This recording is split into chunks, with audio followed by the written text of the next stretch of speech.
Wow. Good morning, guys, or good evening. It has been a while since I actually have streamed, like for a week. I was out for a week.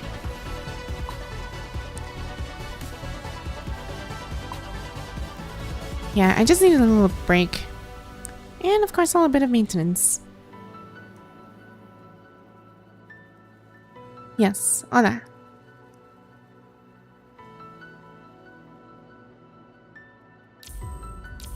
Yeah, it's another day, another PGR grind.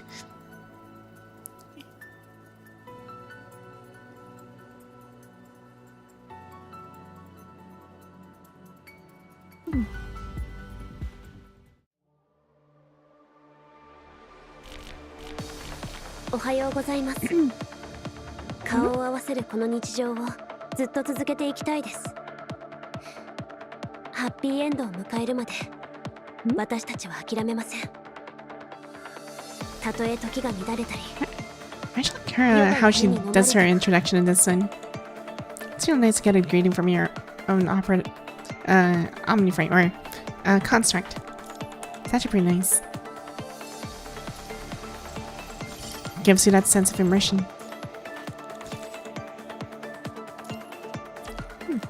Yeah, so how's everybody?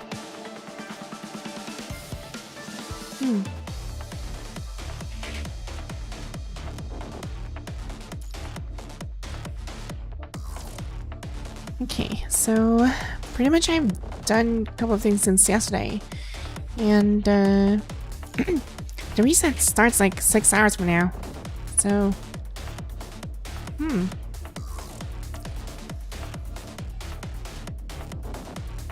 darn.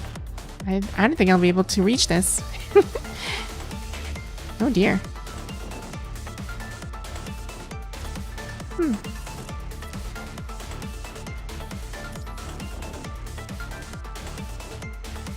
Okay, so let's see. Challenge. Yeah, I might actually do this some other time because this thing is gonna be really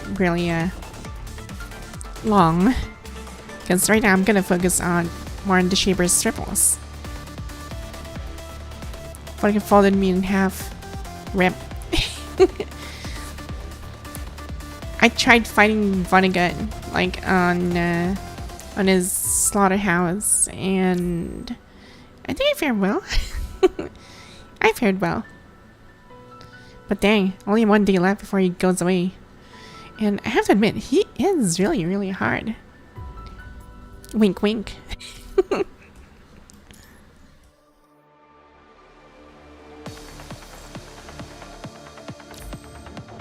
Anyway, let's dive in because I think I kind of owe you guys an entire lore opening for this one. You follow Kaya's trail into the cramped alleys of Constellia, only to find a soldierly figure standing in your way. He's got a purple-haired kid in his group, someone who seems oddly familiar. Your thoughts? Sorry? You little punk, I finally got you. Now tell me, where's the guy who took my instant noodles? Seriously? Hands off her. Stop. Before the soldier can reach up his weapon, Lucia moves in and stands squarely in his path. And the new alpha skin. Yes, there's a new alpha skin too, but I didn't buy it though because that thing is freakishly expensive. Where this girl and the wimp supposed to be? She hasn't had to deal with such a low-browed taunt in quite some time. Dang.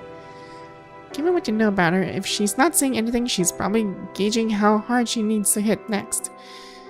These folks obviously won't listen to reason, and there's a human among them who can't handle a really heavy strike. Yet, they're still in the way, while she's going after chaos. Are those two part of the rowdy bunch of employees as well? Dang, I'm gonna knock sense out of them. Question is how hard I'm gonna hit them.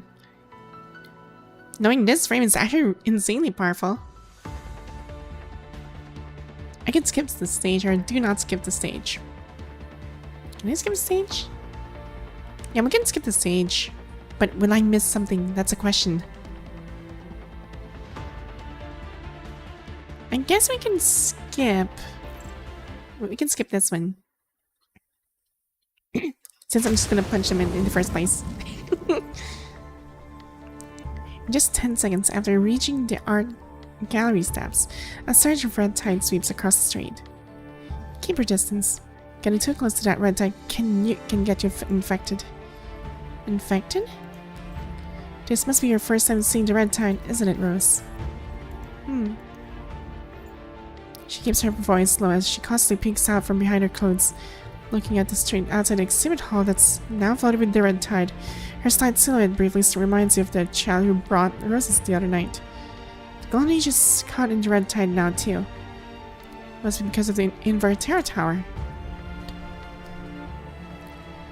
There's an explanation, but there has to be some link to that tower here, letting the red tide flow into the Golden Age. The catastrophe is only just starting. There are still many survivors, and the gear is in working order. There's still a chance to turn this around. If only we can get out of here and hand the Omega Files over to Golden Age Science Council right this minute. I'm trying something like this back in the Inverterra Tower. But we don't have the Omega Files. All we can do is warn people about what's coming. The second we open our mouths, they dismiss us as spreading rumors or acting out of line. Then they drag us off for examinations, leaving us no way to get out unscathed. Lucia sighs, turning her gaze into the distance once more. It's locked down here. First, we need to figure out how to get out, but then there's something else bothering me. If we break the lockdown, does that mean we'll accidentally jumpstart the red tide in the Golden Age? So about the red tide from the Golden Age, does it happen because of Vonnegut or Cradle? The minute Rose hears her name, yeah, let's check Rose. Rose, Litha's younger sister, and also seems to be a distant relative of Vanessa, adopted and renamed Anne in Babylonia after separating from Lithos. She became a Project Winter undercover agent along with her husband. Oh! After the project was exposed, she died as a result of Corona's conspiracy. Wait. Adopted and renamed Anne in Babylonia after separating from Lithos. Wait, so technically she became Project Winter undercover agent along with her husband. Wait, so Rose is...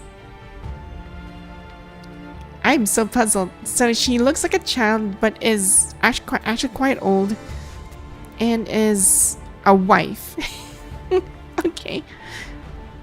Well, that's after Project was supposed she died as a result of Corona's conspiracy, and she was the little sister of Lithos before she actually become like this model. So I guess she's actually quite old. Doesn't have the memories of it though. From what we found out during our investigation, Vonnegut is still working on keeping Cradle in check without her catching on, so he's probably too preoccupied to stir up any other trouble. Cradle. Back when we first ran into the humanoid terror creature, she showed an unusually keen interest in human civilization. If the red tide can sweep away what's left of humanity's golden age before it's completely destroyed, she won't pass on that chance. Besides, Vonnegut is keeping a close eye on her too. How in the world did you get tangled with Agent Zero? That part's still a mystery. Why is Vonnegut so bent on sending us into the Golden Age's Constellia? Remember? He calls this place the Fog. Right before he shoved us out of the tower, he said, "Then enter the fog and behold the true threat humanity faces. It's time to bring this drawn-out feud to a close." The Fog. Mission goes over every bit of data in the terminal gain, making sure nothing is overlooked. Exactly. It's like the tower disappears without a trace. Or maybe right now it hasn't shown up yet at all. That's probably it. When we were stuck in an inverter tower, we managed to send our whole selves to another era. We can only pass along information and everything we actually get out. I still don't know if this area counted as part of the tower's influence before it even showed up. And what's Vonnegut's reason for calling this place the fog? The fog could be somewhere overhead or maybe underground. Or has the fog not really taken shape yet? Maybe it's not taking shape yet. Right, we're still inside the inverter tower. It could be affecting the time somehow. No point guessing here. Let's head into the art gallery and see what we can find. We already know some of the tower's secrets, and we've got a bit of intel in hand. Our top priority is definitely to get back to our own time. The people who've been hit hard by Red Tide and the Terror Zone are still counting on us for news. By the way, Rose, did you run into anyone else around here? Darcy's slightly back already and her friends are over in the gallery. She shyly points towards the staircase. We literally just went to grab some instant noodles from the vending machine and that's when they nabbed us. Wait, if this is like an old timeline, then this is Litha's little sister. That means this is before Litha's actually, well, died over again. And this is the part where she was still young and she was still alive before she died. Let's meet with the folks here first and see if we can find anything. Alright, Sammy and Lucia will take another look at the city. Right now, Constell lingers in silence, caught in the twilight of the Golden Age. It shines like a celestial palace adrift in the clouds, stunning and radiant, yet it also feels like the headstone of a once great era, lonely and empty. Okay, so apparently we need to fight the we need the fighting scene. So let's not skip that.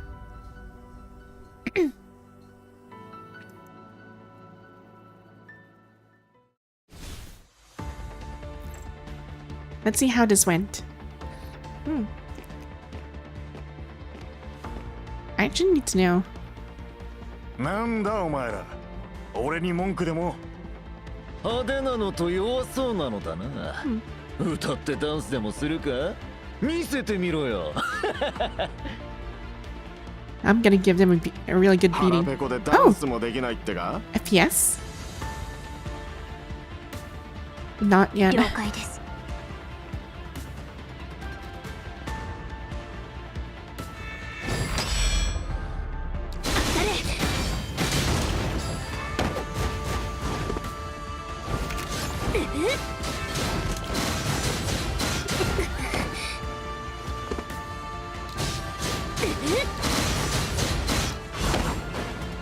わかったわかった。食料はやるよ。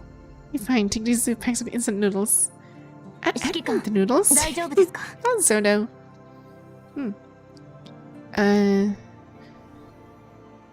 Do you need deep mind connection?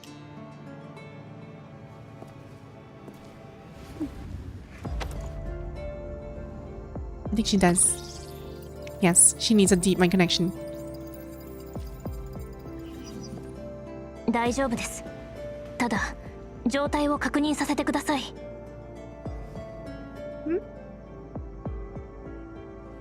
Okay. Right, so where's this kid from just now that looks like Lithos? お兄ちゃんを知ってるの？ Oh, she actually knows. It reminds of the orphanage that you guys 前 had. はダメだった。グルート教授が里親になるって決まって何も言われなくなったよ。ワクサがいなくなったのはいつです？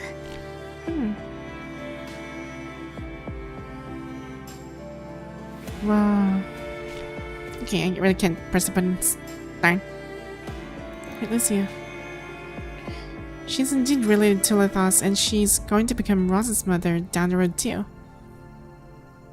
Yeah, we're not supposed to tamper with this one. アシモフのところの Yes, Rasa is the girl that assists Asimov in the Science Council. That's her daughter, and this is her mother.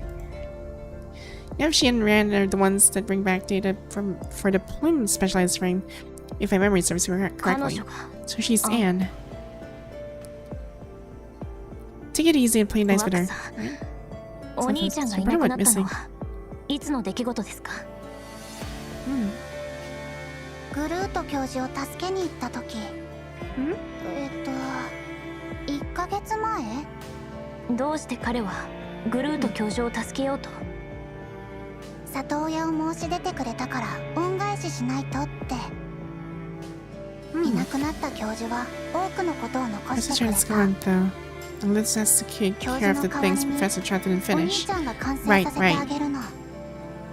グルート教授から何を手伝ってほしいと言われました？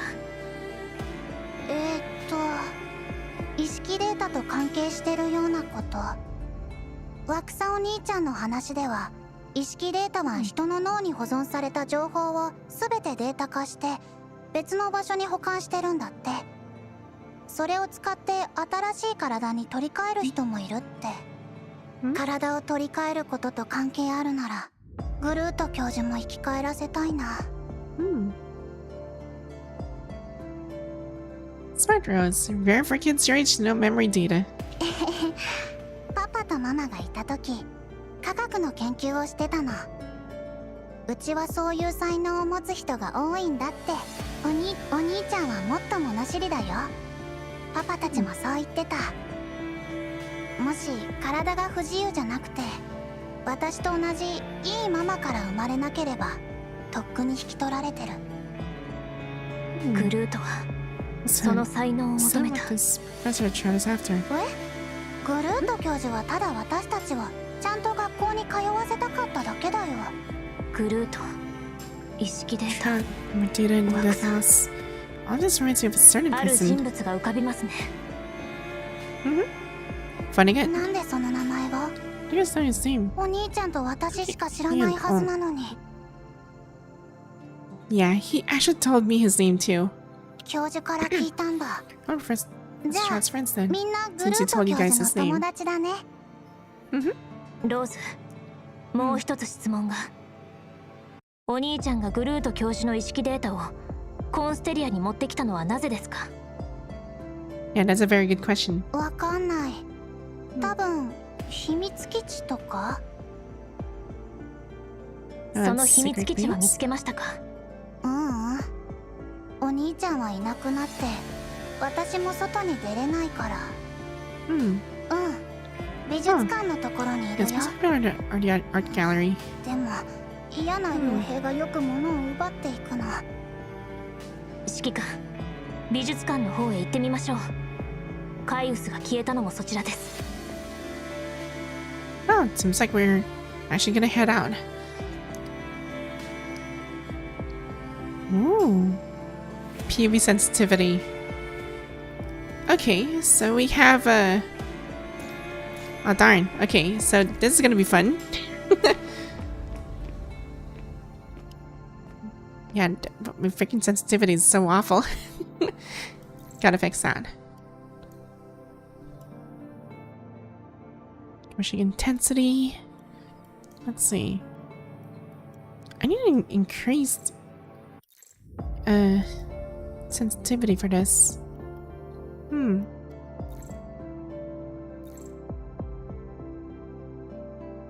Notice weapon transformation.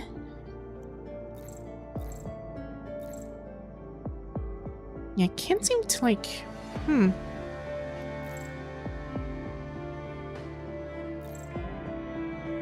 Yeah.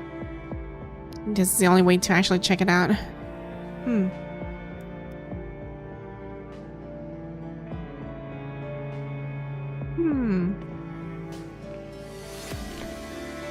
Well, what if we use this one?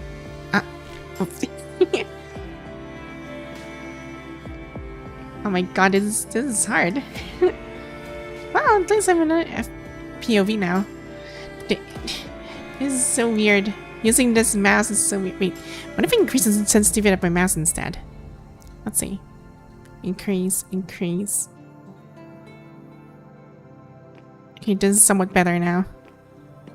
あの赤い蝶、おそらくコレドールが近くにいます。この一帯には詳しくないですし、無防備な接近は Oh dear. やぶへ My りか mouse と。 is so sensitive, it's so 別 hard の to 道を control. 探しましょう。 So, darn. Well, I guess I'm gonna aim it like this. 侵食体です。指揮官、気をつけて。赤い蝶、コレドールはこの近くにいます。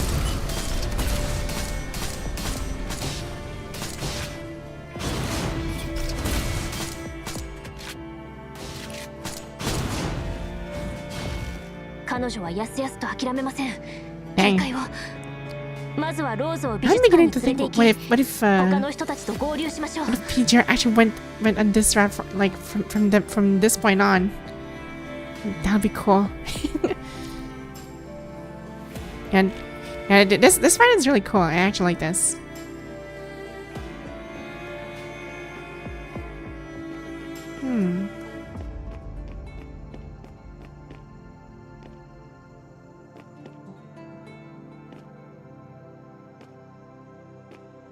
Dang, this entire city is like, whoa.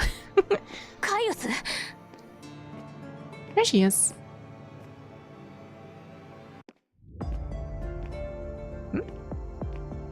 And do I need to run over there? Wonder what she's doing there though. Let me just go ahead and fetch her. See, why is she there? Ah, frick. いない。 Oh, she's gone. Let's go and check it out. 都市設備は全て戦闘とは無関係。生活設備も少ない。まるで隠居した芸術家ですね。Dang, I actually like the entire city. Just so 黄金 good. 辞典という主題に捧げたような。幼い頃に広告を見ましたが、来るのは初めてです。CM ソングが素敵だったので、歌詞はこうでした。歌おう、輝く時代のメロディー。進もう、広大な星の海。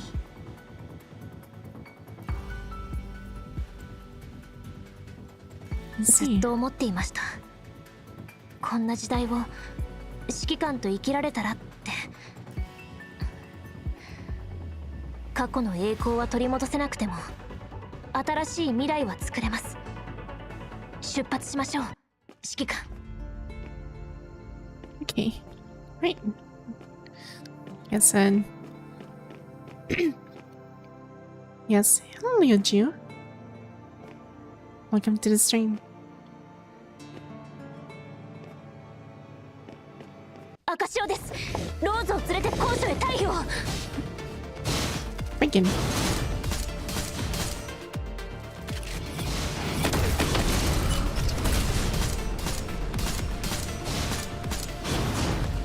キリがない。移住強盗内でのコレドールの常套手段です。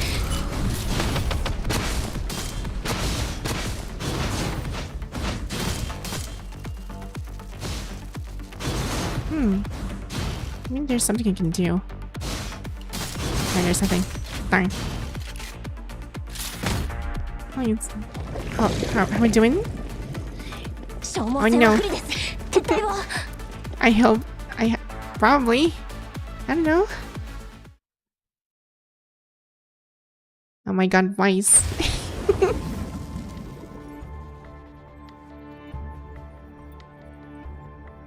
In just 10 seconds. Huh. Darn. Okay, so this is where the part there's a part where I was showing earlier. So I can skip this. Donation detected. Demir Traveler, thanks to you for your support. Oh. Thanks, Weiss.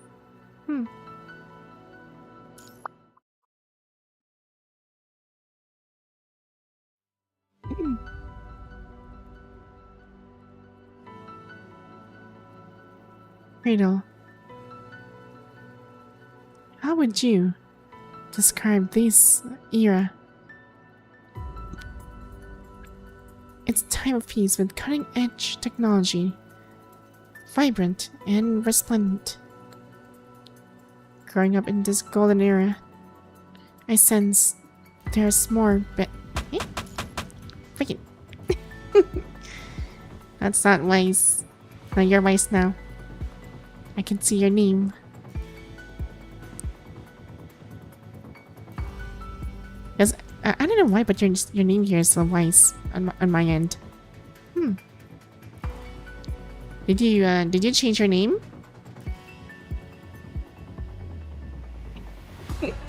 Did you actually change your name?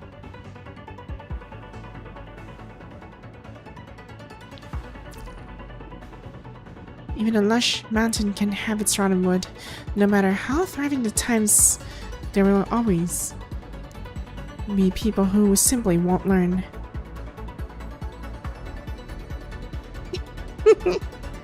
Oh no.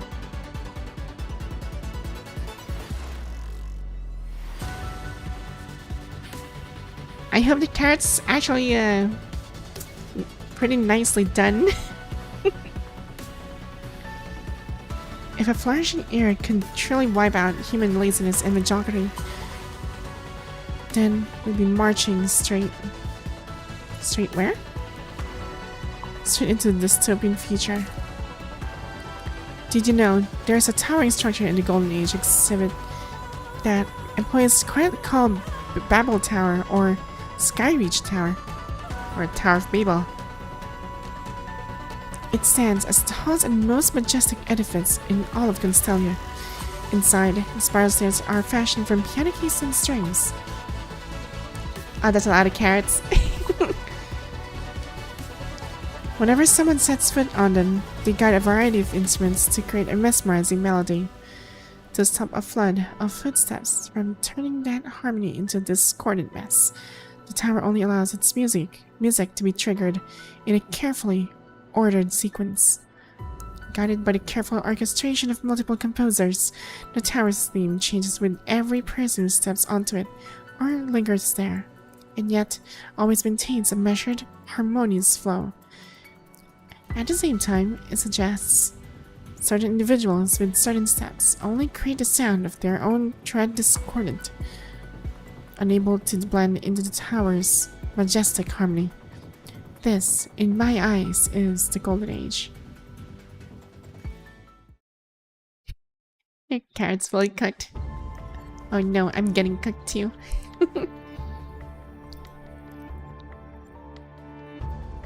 Now stands on a street stained with a red tide, her gaze locked on a Babel Tower in the near distance. In the future that belongs to her.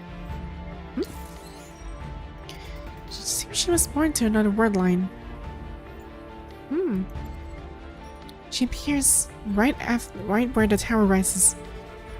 Back then, Constellia was a hub of scientific advancement.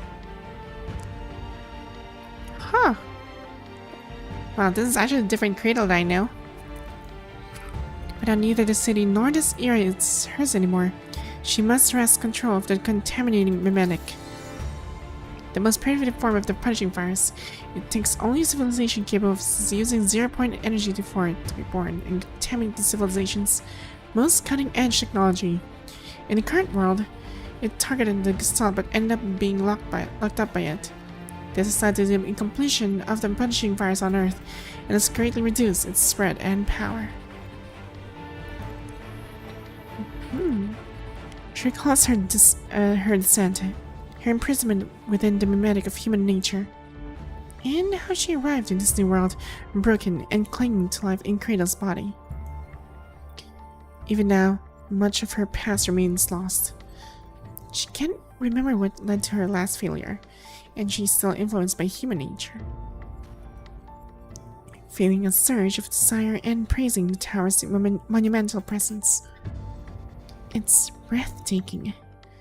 She puts a lot of place in there, intent on letting the red tide swallow every nook and cranny until this city is consumed by the sea of red.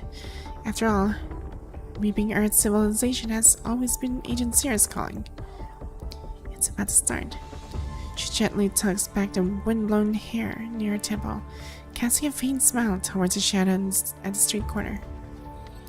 When the time arrives, Chaos, what do you think those two will do? In all my 33 years, I have ever seen the most people in sex and funny.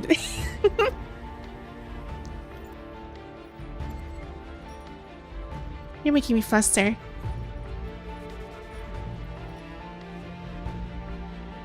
A darling Katera creature steps out from the corner she's been watching. I've been looking for you. Has Vonnegut changed his plan again? He still aims to tamper with the red tide, but gradually wearing me down through the portion connected to me, right? It'll work, but it'll take forever, or multiple time rewinds. Cradle, looking completely at ease, steps closer to Chaos, causing him to retreat in caution. But before he's ready for anything, Vonnegut goes ahead and tosses Lucia, and that commanded straight into my playground. He knows full well that's what's bound to happen, and that I won't hold back, but he still hurries to push them out of their territory, sending them into their deaths.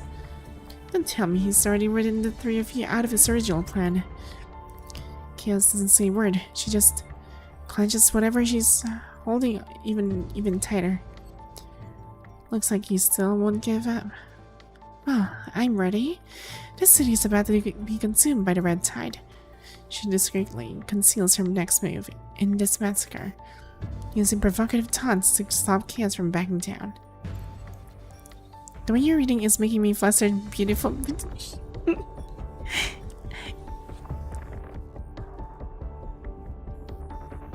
I don't know what to say. Including Rose. Why do you care so much about that kid? Even lured that commandant just to help her.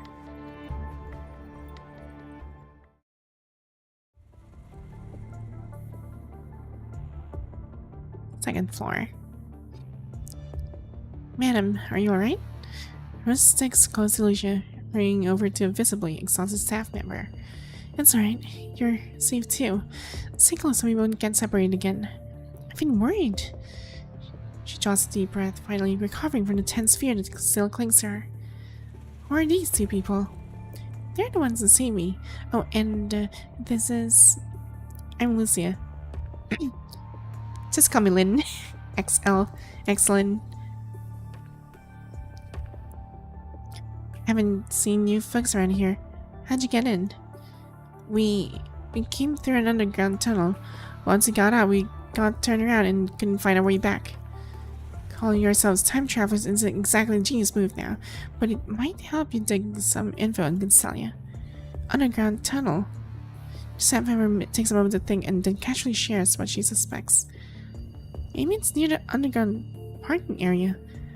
I've heard they're still fixing that place up. Where's the underground parking lot anyway? Mind showing me roughly where it is? Okay, but those mercenaries are hanging around nearby, trying to find a way out. If you head over, you could end up in a fight. What's going on? Why would we end up in a fight? It began as a protest. It was only about a month ago. We got fired. Management wants to cut costs and... but more of our tasks in the hands of machines. We really want to keep our jobs, so we've been protesting with everyone else, because it's actually a pretty decent job. But it didn't take too long for some folks to stir up trouble. Went too far, so management brought in the mercenaries. We've been stuck in deadlock for over 10 hours. Then all of a sudden, the disaster containment wall goes up. We thought they were about to pull some new tactic, but it turns out they ended up trapping the mercenaries in here with us too. After that, everyone's been scrambling over food. Once people get hungry enough, they just stop caring about everything else. She doesn't even finish her sentence before the whole building starts to shake. An earthquake? There might be a problem with the underground tunnel. Hurry up and look for the entrance. I've been hungry for days. If you find a way out, let me know. No matter what, we need to get out of here. Alright. Darcy, where'd everyone go? There's a looking separate. Darcy catches to the west. They're probably holed up in the building D7 over in the west side. You know, the twin tower with the viewing bridge. The water's still running there and the bathrooms work. How many folks do we have here? We have roughly 60 people, though I'm not sure how many can we still move now. Go with us. Downstairs is flooded by the some sort of super toxic liquid. Most folks can't make it through, but I can lead you across. Nah, I'm good. If you're heading out, go on. The Siscon's probably holed up in D7, and I really don't feel like listening to her. Siscon? What's that supposed to mean? Yukosh Kirishima. That's who it is. As soon as her calling comes up, she practically just can't stop talking. Even ever since she got locked up, it's always the same talk every day. No news from her sister. No news from her sister. And still, no news from her sister. Well, it seems like she's worried sick about her sister. Oh, it's way more than worry. Bet you never seen a total meltdown level Siscon before, huh? It's like 3 in the morning, and I was about to drift off when she suddenly bolted upright and said, "I'm such an idiot. Seriously, I only messaged my sister more back then." She never bothered to call or text before, but now something's gone wrong. She thinks she can reach her sister through me. I mean, what can I do? I'm starving and cranky, and she won't stop complaining. If you had a sister like that, would you be able to put up with it? She kind of knows the feeling of that one. She had a sister named Lynne. Where is her sister? I don't know. She said that they had some bad blood ages ago, and they just stopped talking. Now that everything's gone wrong, she's scared and won't get a chance to see her sister before it's too late. So she's been venting to me nonstop. We're not going to get burned by all this, right? Come on, stick with us. It's safer that way. Fine. Yuka's more familiar with the underground parking lot than I am. Once we're there, I'll see what she knows. If there really is an underground tunnel, let's hope we can get out of Excelynne before it caves in. Alright, let's go.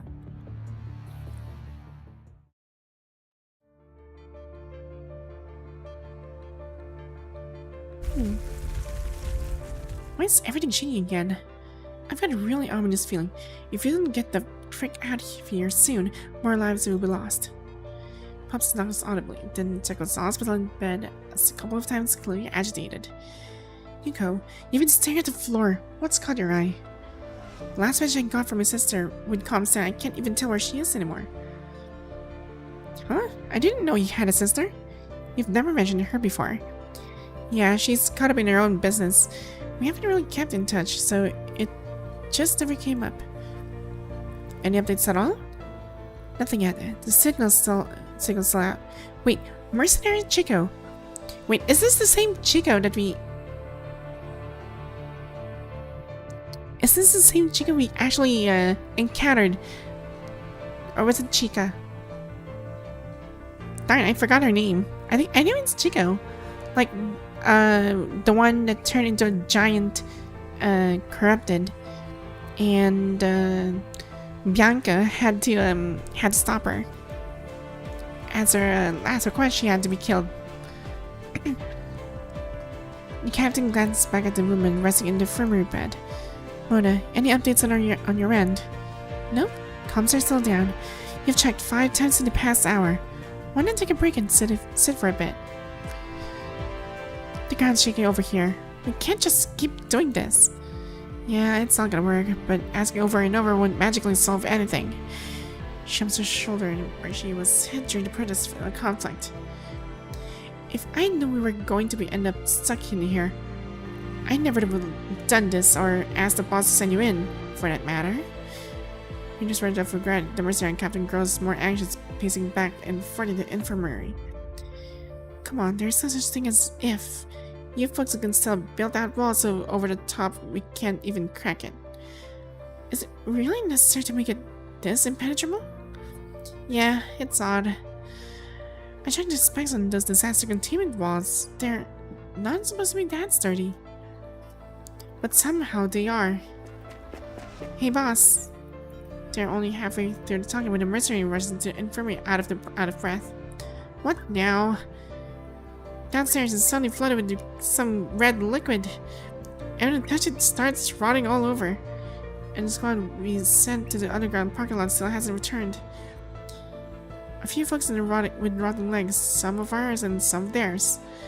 They're up on the second floor and can't even stand. We also stumbled upon a bunch of weird... This is where we'd care. Creatures? Monsters? They're even weirder than anything we've run into before. We should run up a few more hands. At the very least, let's get the ones who can walk back safely. This isn't really some twisted reality show, is it? How do things end up like this? A reality show that triggers an earthquake. Getting Gonzalez construction is rock solid. What was that? What was what? There could be an underground lab below Gonzalez that's gone off rails. That would explain the monsters showing up again in all that red water. Then a little girl driven mad by the experiments crawls out of the facility looking for the payback. You mean that? What that?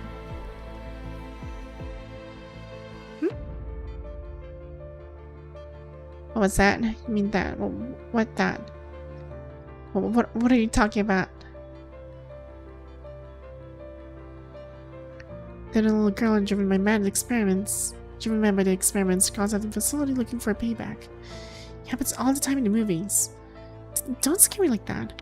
Sure, your theory makes sense, but I literally went to the super accurate church last month and had a great luck blessing. There's no way I'm the one this is going to happen to. I guess a great luck still counts, even if it's your next life. You piece of... No matter what happens, we have to rescue them. I know we can't just abandon them. We can only secure this building and the one directly across. The suites are underwater now, so there's no way through down there. We'll have to go across the rooftop viewing bridge to reach the other side. Oh! That's a fine boom. Mistimed the joke. Darn. What's with the vine boom? It's just a vine boom.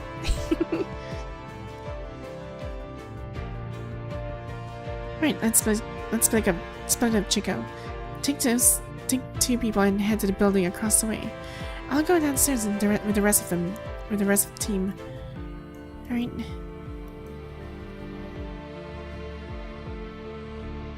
Chico pushes open the infirmary door and steps onto the observation bridge. It's already dark outside and the bitter winter wind carries a promise of snow. From the bridge's edge, the three of them look down beneath the veil of night. The streets glow with eerie crimson. It's a very, very mad world. Mad world. We need to save people first. The greatest sound effect ever created. Dang. Crimson lighting flash tears across the darkness, then crashes into the raging red tide. Two red tide creatures remain locked in the vivid crimson struggle for over an hour now. Kratos' deft fingers glide over the strings, weaving a haunting melody that compels the terror creatures to relentlessly charge at chaos. Relying on a force field barrier provided by Vonnegut, Chaos focuses on defense and evasive maneuvers. Each time they collide, the underground tremors intensify, and the red tide lets out a sorrowful warning. I'll devour this city any moment now. Are you really going to keep hiding from me? The doll doesn't respond, it just grips the fruit in her hand as the music plays. No point carrying on like this. I've got more interesting things to do. Kratos cocks her head to one side, casually plucking the strings. She exposes her fair neck to chaos, pretending to be completely defenseless. A crimson surge at her side swirls into a vortex that swallows her up, guiding her into the crack in the street. Even though she knows it's trapped, Cass can't hold back anymore. She refuses to stand by and watch her slip away. Let a catastrophe run its course. The moment their blades clash, a surge of crimson energy far beyond mortal understanding erupts. The swirling current immediately engulfs both figures born of the crimson surge, but it carries Cradle upward while trapping chaos. Got to you at last. She was above, her eyes fixed on Chaos and the scarlet maelstrom below, like a faint moon watching its own reflection. Do you regret it? You had a better shot if you had stayed out of sight, but here you are anyway. The girl lifts her hand in victory, holding her faithful red tide to tear into chaos. You're not going to answer anyway, so let's just finish this. She lowers her hand, but the red tide remains silent.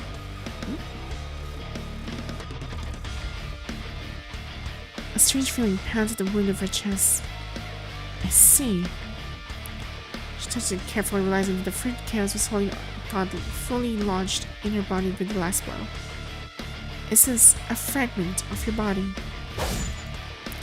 You put it inside me so you can share the agency's authority, right? Did you get an idea from Alpha and Lucia? Or from Lynne and Excelynne? Vonnegut. Looks like you've finally made some progress. Congrats. But you made it way too obvious. At least, let me stay in the dark for a bit longer before catching on. The girl lets out a sigh to her opponent's naive skin. Smiling, she presses her fingernail into her wood and digs out the fruit that hasn't yet fused with her body. There's still a bit of residue left that I can't totally clean off. But this ought to be enough to handle you. Cradle plugs in the strings again under limited guidance. The red tide condenses into a dense orb of water. In the next instant, the street crashes down in sync with the deep cracks in the ground, echoing with a deafening roar.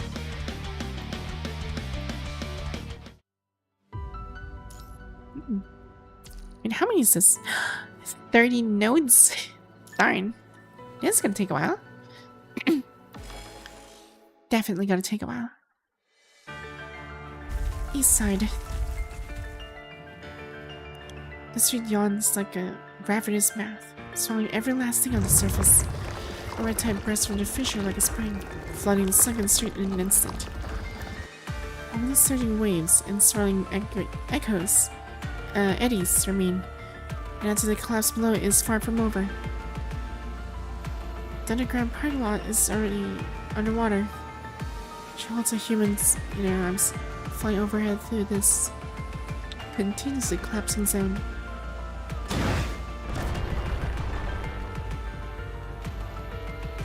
Exploding burst shatters the forest. Lucia shields your head with her arm, tossing swiftly aside to dodge the crumbling wall.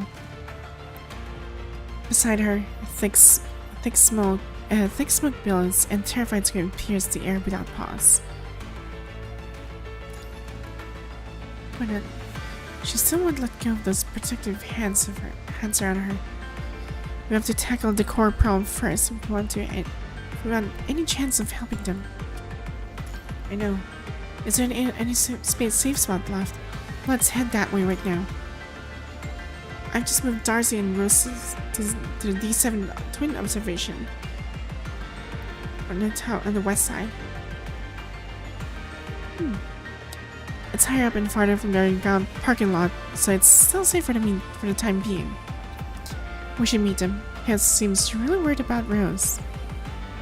There could be more going on than we realize.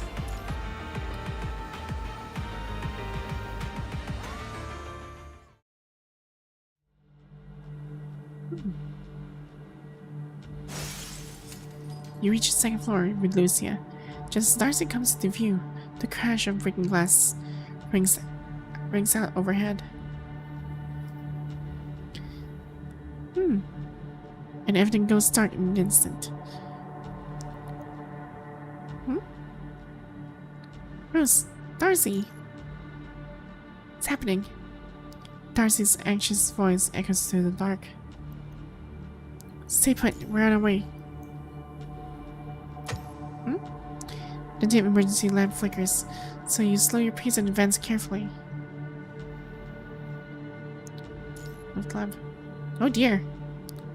The glow lights up the evidence. As you can scan the hall, your eyes lock on splattered blood and bodies sprawled across the floor. Bodies? They're wearing the same gear and uniforms, just like those mercenaries looking for trouble earlier. Must be mercenaries of some sort. What happened? How did so many end up like this? Don't ask me. I was shocked I'm coming over here. I wasn't here yesterday. Suddenly a flash of lightning shoots up from below, heading straight to Lucia. She swings her sword in a smooth arc, slicing the lightning clean in half and exposing what really is. A butterfly? What is it? It's a terror creature. They're coming in.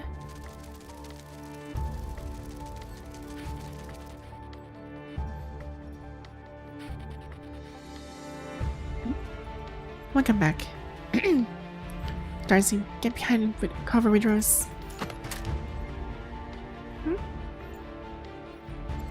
Soaring butterflies floods into the light, surrounding the two of you. They respond straightforward and delicate, relying on their small frames and sheer numbers to overwhelm. If you let your guard down, one slips into your blind spot and sticks to you, almost daring to slice through both it and whoever it clings to. Yes, I got it free. Pull back. 10, 20, 30. The broken wings accumulate around you, creating a crimson.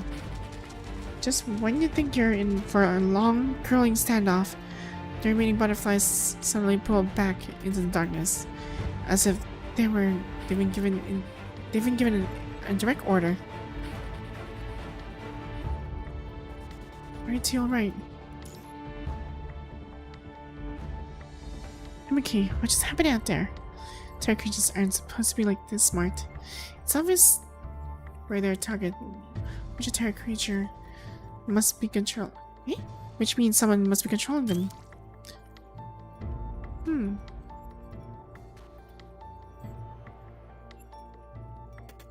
It lifts a fragment of butterfly ring, held close to the mega core, and engages the Pyroth's phantom tracer system. Find anything? So it really is Cradle. She's the one who made this butterfly. Butterfly like a terror creatures. She scans the area again, making sure no threat is left in check before I finally lower your blade. This whole district is now her stronghold. There must be an underground crack linked to the Inverterra Tower. That's likely why the red tide rolled in so fast.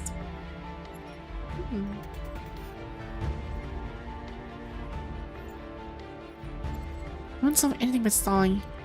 Can't keep the red tide at bay, so we need to head back to the tower. If it's really below us, submerged like that, there's no way we'll make it through. If it comes down to it, you head back to the tower first. No sense staying stuck here, right? Okay, I'll hurry and locate the rift, leading back to the Inverterra Tower. Find a way for both of us to get in. Let's split up then. What's wrong? There's a live signal. Human, armed, heading upstairs. Doesn't look like this person is with the mercenaries. I'm also detecting other signs of human presence in the building. Maybe Yuga and the other callings? Possibly. But aside from them, I'm picking up signals from other terror creatures on the upper floors.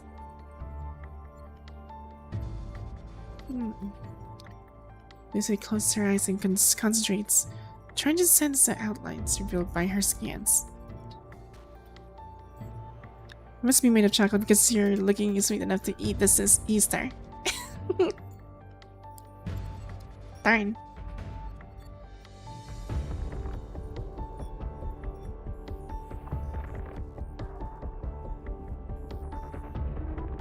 Let's divide our tasks. I'll take care of whoever's upstairs. Sanitary creature won't pose much of a threat to me. We need to move quickly. Okay, let's establish a regional comm link. Whatever happens, don't cut off communication. Stay connected at all times. Right.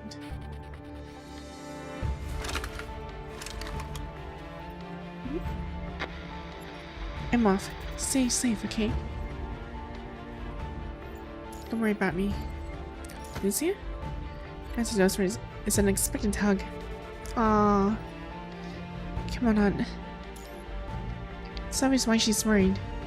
She spent so long reliving loop after loop in the inverter tower that her body is riddled with lingering side effects. Vivid memories of those shifting pathways, warp spaces, and the onslaught of mind interference and illusions, along with the looming threat of death, still haunts her.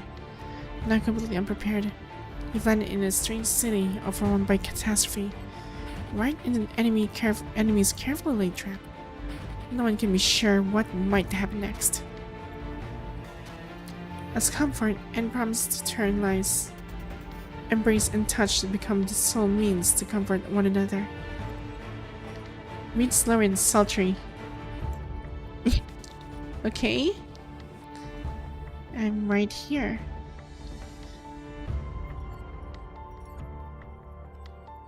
I'm sorry, I'm also just excited on reading this.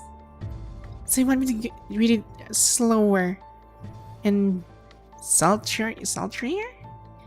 Is that even a word? Oh dear. I mean, I could probably do that. Let me try. The arms around you, tighten a little more. You protect yourself first. Just remember, only by solving the root problem can hope to keep everyone safe. Are you Easter because you have all the eggs I'm looking for? Oh my god, what's up? What is with you with all these Easter jokes? $5 Darn. was donated by Anon. Oh. Thank you, Anon. That is a very surprising, wow. Surprising thing. I don't know who that is, but thank you, Anon. Easter is. And she leans in close to your ear and softly reveals the most chilling truth. The key is about to get broken. I guess it has maybe to. Okay.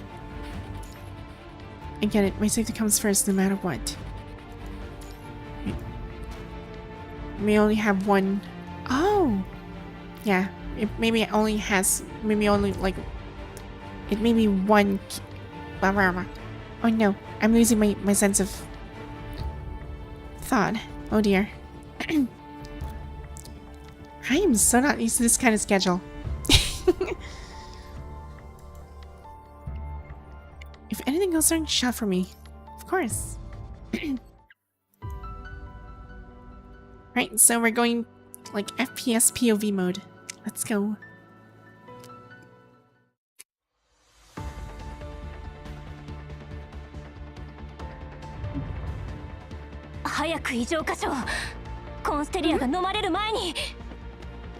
Oh, never mind.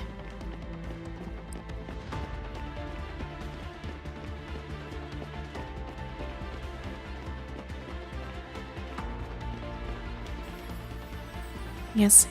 Hello, Massa. またお会いしましたね、ルシア。宝探しですか？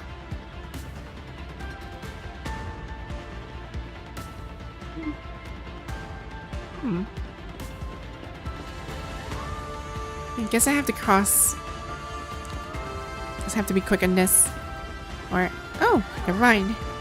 Actually does nothing.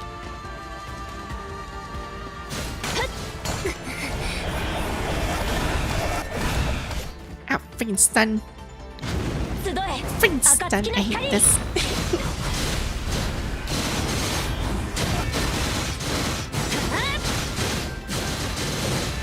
当たれ Freaking stuns again. Stuns are so annoying. け集え Okay, let's do 暁の this. 光紅蓮のように咲き乱れろ Freaking 彼方まで越えゆけ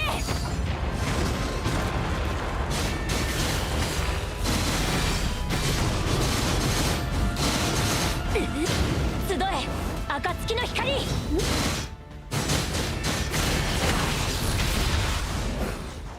紅蓮のように咲き乱れろ There we go. Well done. I meant slow and seductive. That's what I meant. I don't know why I said sultry. Oh. Would this be on Steam? What do you mean? Like Punishing Graven would be on Steam? It's not on Steam though. This game is not on Steam.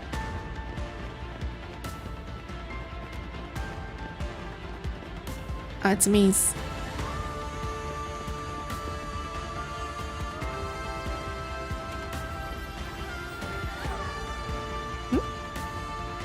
Okay. 赤潮はここだけじゃない本気で飲み込ませるつもりですねいかがです It's time 異常 for はあり AM ま for した me. か And time for 見 beds. つかったとし I'll て see. どう対処します指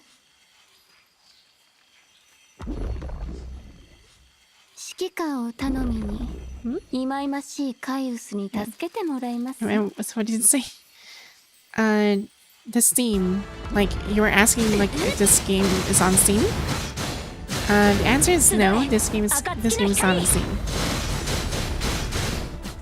行けカラスバのように輝け紅蓮のように咲き乱れろ彼方まで越えゆけ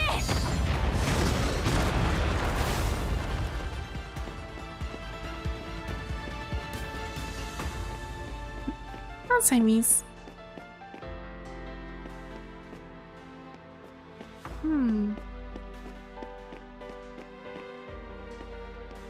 Collect the power. 扉が開きましたコレドールの赤潮拡大を阻止しないと Okay.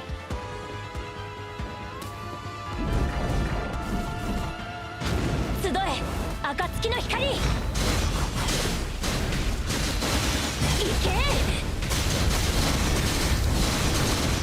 当たれ紅蓮のように咲き乱れろ彼方まで越えゆけ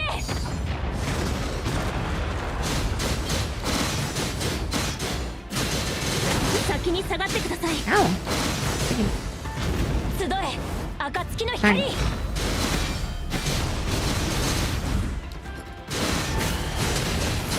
それカラスバのように翼よ羽ばたけ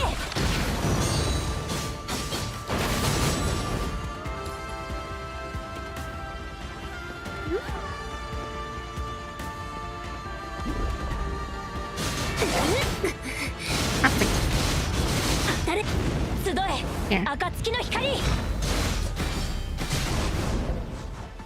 紅蓮のように咲き乱れろ彼方まで越えゆけ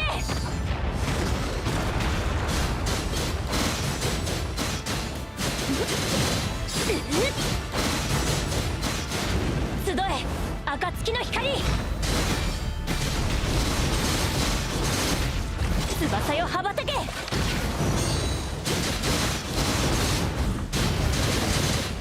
ラスバのように輝け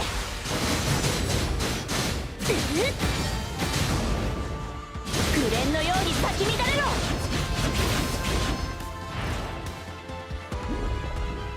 彼方まで越えゆけ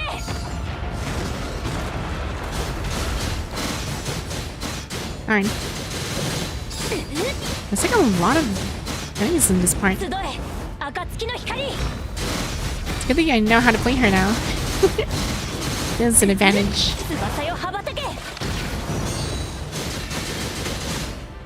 Ah, frick. Oops. No, she's gonna still fight. There.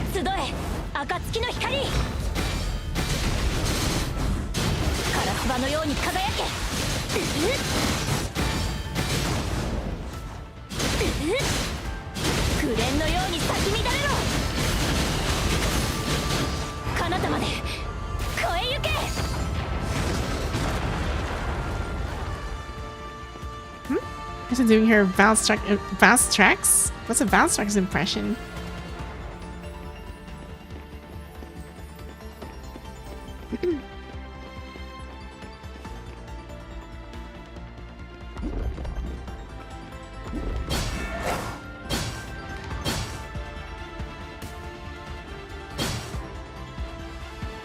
Oh.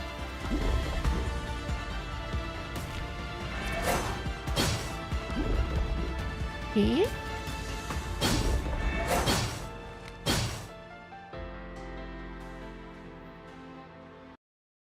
一つご提案です。証を引いてあげますから、カイウスを捕まえるか、おびき寄せてくださいません？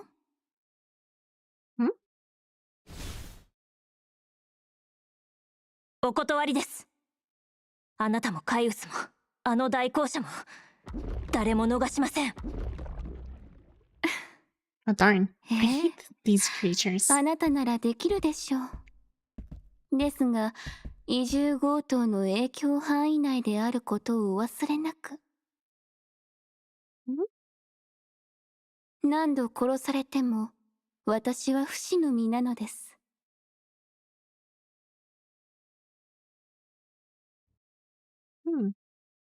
Glorious and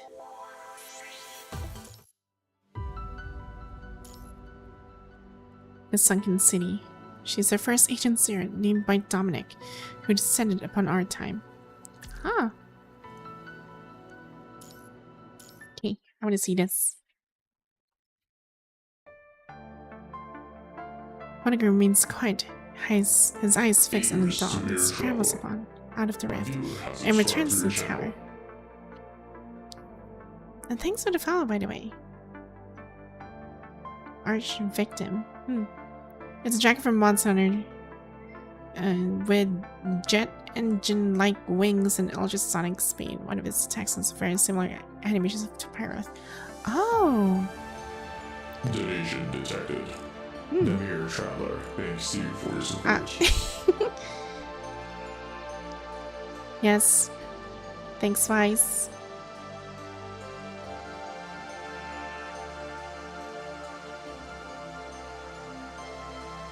Yeah, so during the times I was actually like for a week.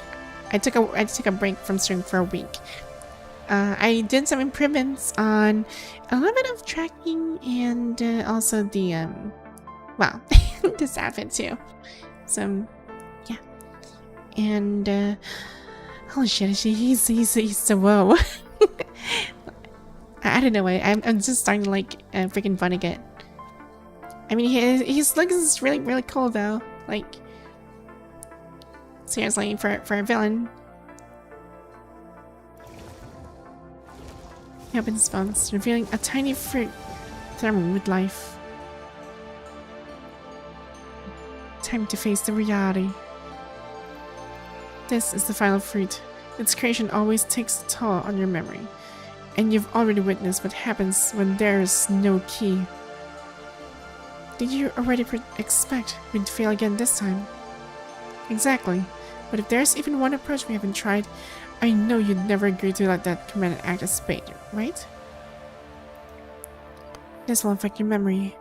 It's your final fallback. The red tide outside is still surging, and forging that link is the only way to keep Cradle under control. If you manage to disrupt the Agent Zero, Cradle's original memory will take over. You've spoken with her before, so you know there's still a chance to reason with her memory. Damn, she makes my heart race when she... What is this feeling?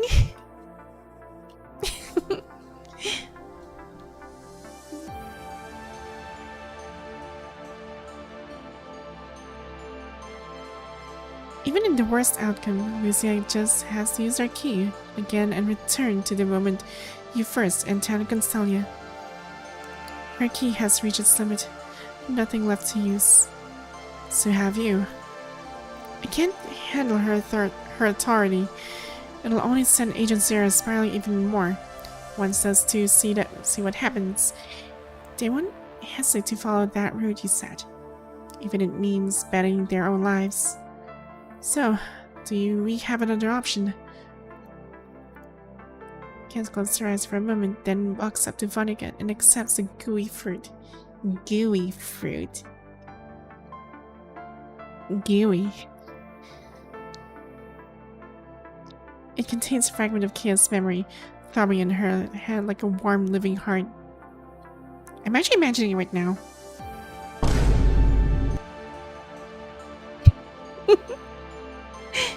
Oh my god. Yes. Friggin' throbbing thing. Yeah. Kinda really, really gooey. I'm imagining a lot. Oh dear. Be careful with the imagination. Don't get lost to it. Why did it still have to end up like this?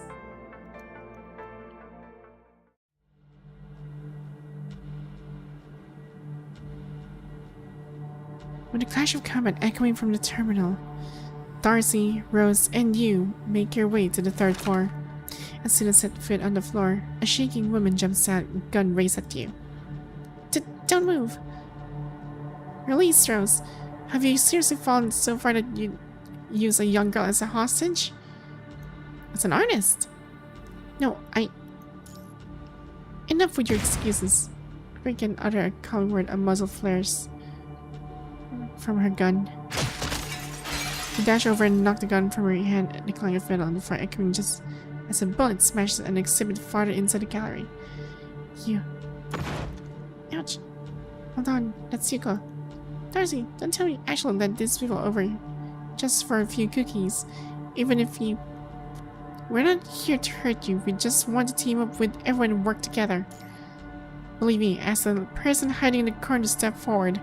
Too. Not kill me first, okay? Darn. She got pinned down. Imagine all these really sussy sentences. The twin observation tower rocks back and forth as Darcy wraps up her account of what happened to Yuko and the young man standing behind her. I fear the more I read, like with these things, like with certain parts of the dialogue here, it would sound really, really sus, and I actually might read it very sus. Commander has no chill. Dang.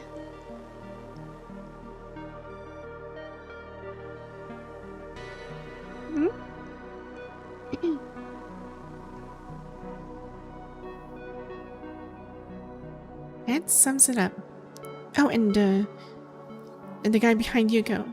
We'll just call him Barley.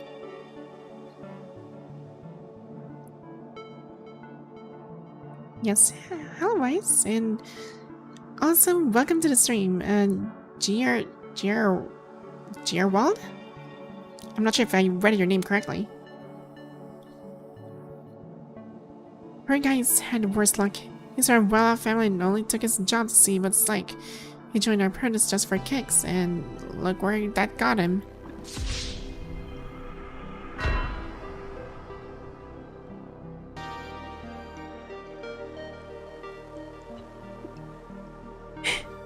Yes, that's exactly what Barley just comments. Like, he doesn't speak, he just stares. Amy hesitates, looking like he wants to protest but has no strength left to speak. Hey, the underground parking. Yeah, it goes pretty far down, up to the 12th level. I think that most of it is still being built and isn't done yet. I'm definitely stare. She rubs her freshly injured wrist, noticing a swelling bump forming. Okay, that is really weird. I should really stop that.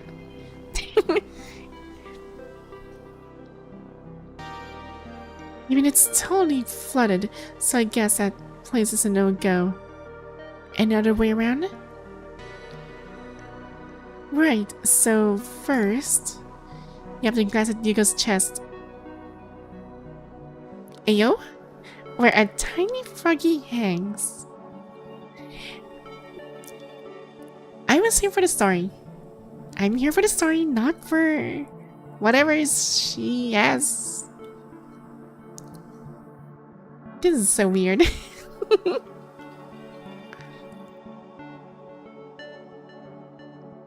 If Lucian's around, she'd immediately pick up on it. What are you staring at? Exactly, because I am staring at the froggy, not your airport chest. It's nothing. Are there any other survivors nearby? Some players are still hiding elsewhere. That leaves only those mercenaries, doesn't it? The red tide is still rising. Let's get to higher ground. What's the red tide? It's basically a thick red sludge.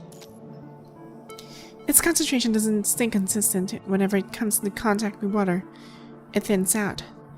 No matter what form it takes, it's packed with viruses and can be deadly to humans. That's like a giant germ-ridden snot. Do you have to make it sound so gross? Fine. Besides, the underground parking lot we were just talking about. Have you noticed any other weird spots lately? This place is weird enough as it is. Apart from the blockade walls, you sometimes hit unseen resistance. Like there's an ultra-clear rock-solid sheet of glass right in front of you. I'm sorry, but not at the game. Oh dear, I think I know where you're staring. I'm glad you're liking it. So there's something like this on the blockade wall as well. Huh. Vonnegut's force field barrier. What? No, that's just my own guess. Wait, don't tell me you're actually investigators from the Umbrella Corporation? Wait, why did he censor the BRE? Umbrella? The Umbrella Corporation. Yes. Have you seen like I work under what's his name again? Wesker? Why not? But from the way you're throwing out those guesses, it's like it was something. Shilling Sound scoops up the gun that was knocked aside, slips her finger through the trigger and spins it, and like it's nothing. Better let me keep that gun. Alright. He lobs it over without hesitation. That was our final shot. I found this gun with just one bullet left inside. If you knew that, you really shouldn't have pulled the trigger so fast. You're not gonna believe this, but I got all worked up and hit the trigger by mistake. I do. Okay, let's move on while we still have the energy to tackle these damn stairs. Not sure if my sister can manage it. Shut it, I'm done listening to you. Darcy, it's not normal to worry about your family. She's really not like that. Hey, you guys. The four of you are caught in a whirlwind of debate. Just before you stop, you make your way to the floor-to-ceiling window along the third floor corridor and look down the street. Redacted Corporation.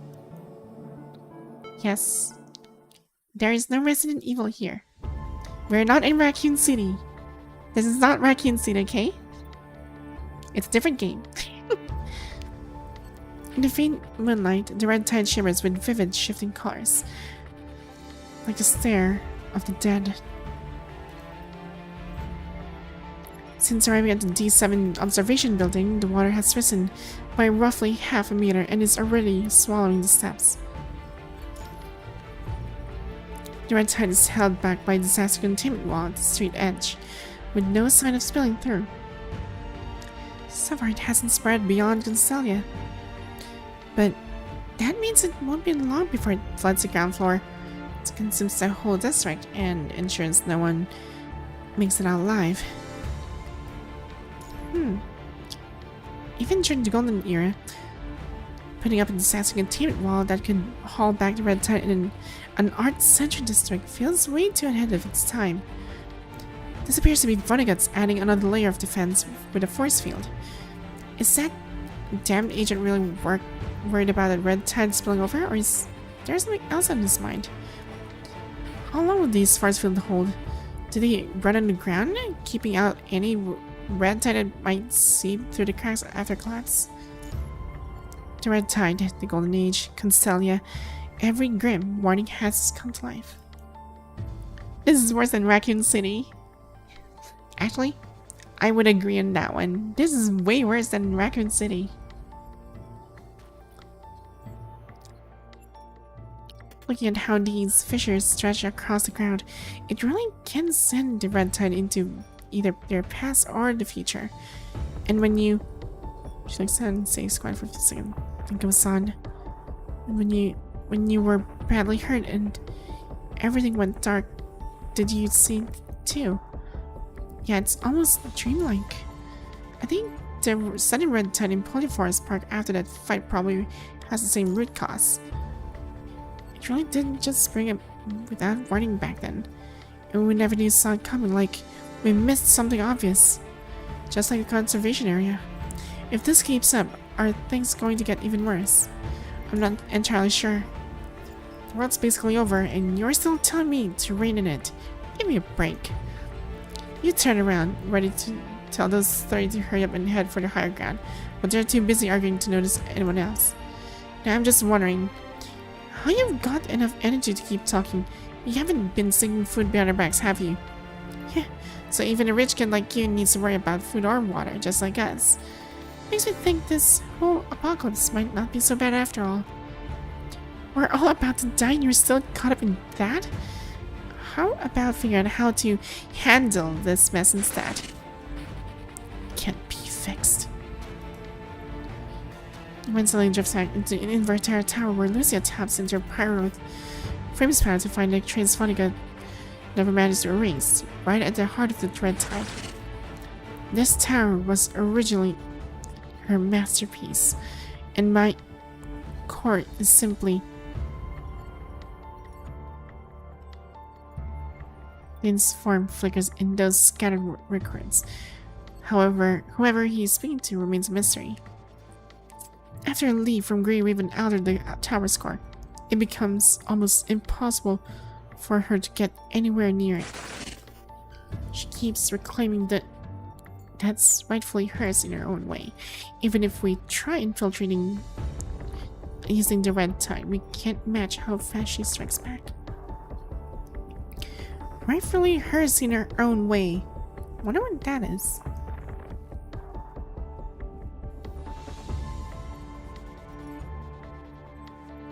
Let her guard down and she'll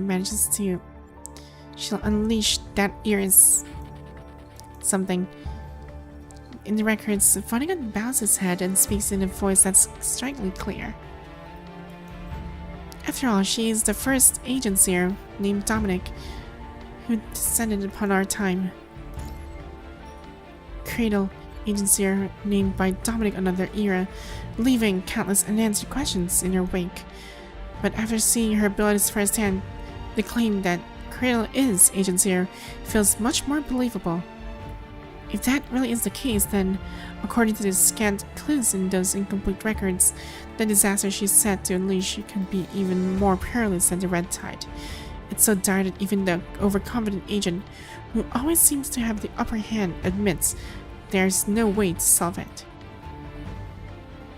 Just what could it be? With Babylon's current firepower and preparations, can they truly face a calamity that even Vonnegut himself couldn't overcome? Oh! It is too late. I mean, these disjointed nightmares, you feel as though you've heard the answer to this question before.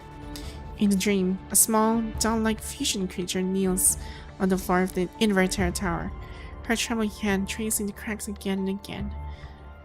So I really can't do anything after all. Her voice resonates like a collective sigh, as if many are speaking in unison. Why have I pushed myself to this point? Scarlet tears run down the doll's cheeks, falling into the crevices. Even in her panic, she keeps trying to mend those cracks, as if she can sew the inverter tower back together and stop its blood from spilling. But we're out of time. It's too late.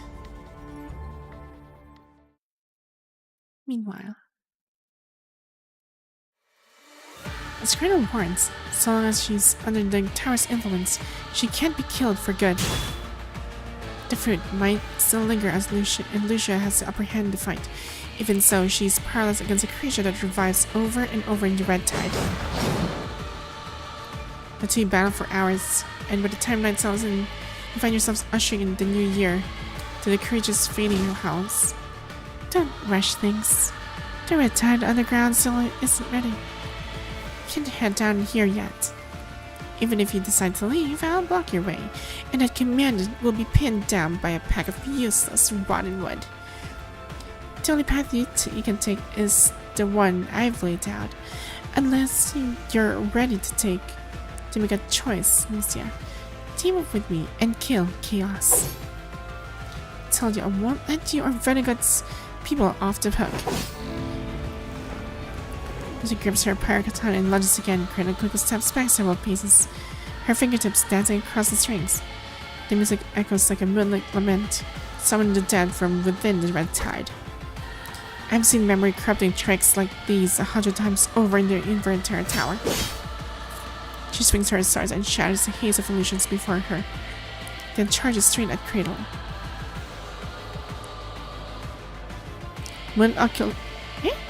Moonlit occultation remains an absolute banger. Guess those never-ending illusions are all a part of the trick, huh? That's right, because the moment you laid your eyes on that command's death, you gave away your biggest weakness, didn't you? Hero ducks under the slash, using a street lamp as her springboard. She circles behind Lucia with effortless grace and murmurs in a teasing tone. But if I'm going to finish off that target, I've got to get past you first. And all interference in minds can easily pull out the same trick, assuming there's no mind connection. This blade immediately skewers the head of that's still grinning. The gleam forces her to chase the falling form until it disintegrates in a surge of red. At that instant, the entire street shudders. Cracks split the pavement from the collapsed parking lot and race straight to Lucy's feet. She's about to jump clear of the collapse when she spots what's below. Everything beneath the torn ground, though structure underground, has already been swallowed by the red tide. A perilous shortcut is right in front of Lucia. My eyes wander. Careless and back on her feet, yeah. If Lucia jumps into the red tide formed abyss now, Cradle might reach the inverter tower over again. Commandant, she quickly explains so she's about to lose contact. I've managed to put Cradle out of commission for the moment. The entrance to the tower is probably beneath the surface, so I have to go down there before she comes back. Diving into a red tide will fry my terminal, but I promise I won't be gone long. Be careful out there. I will.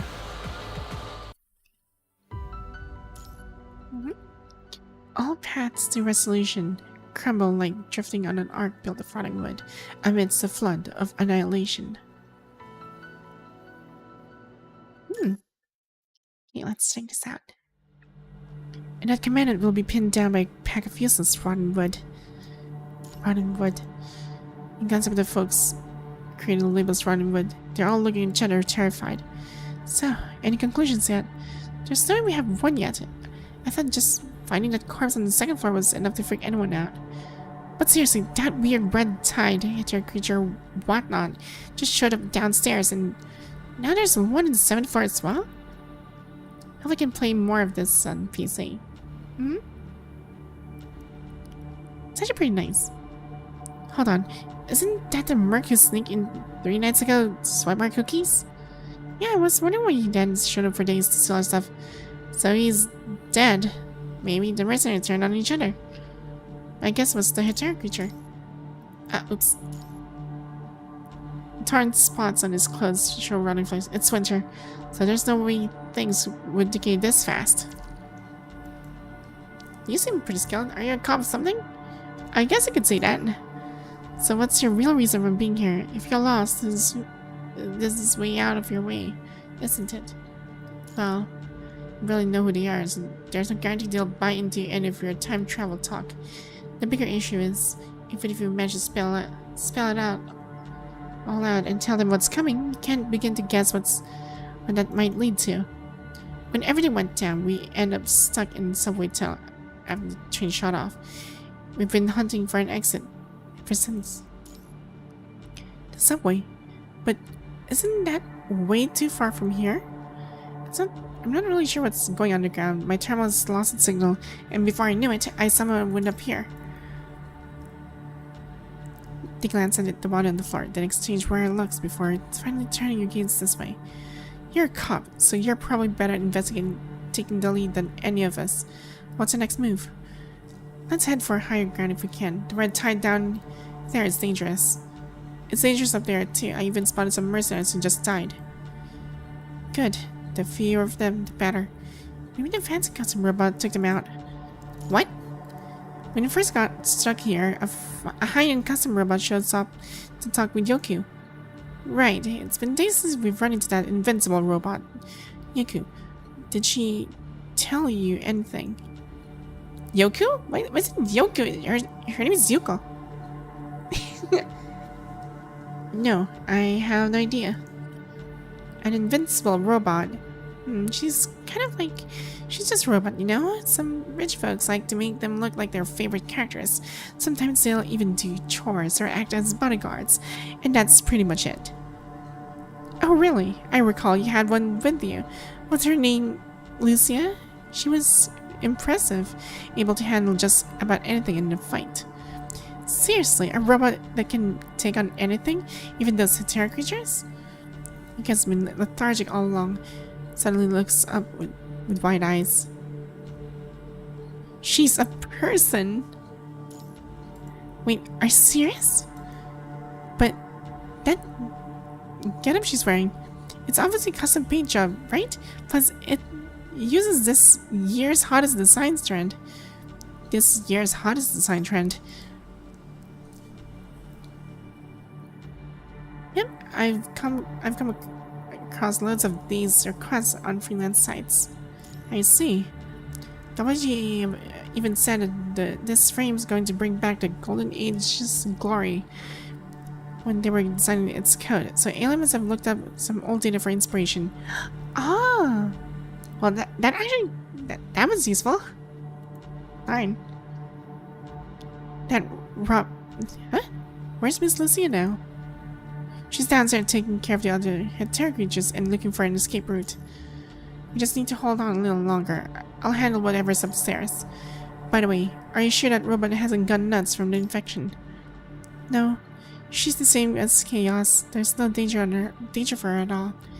Rose, didn't I say to stop mentioning that monster? You know Chaos? Don't worry, Rose. Go ahead. Tell me. I can't exactly say I know her. She's choosing her words with caution. I only spotted dashing and chatting now and then. I did ask her name twice. Anything else?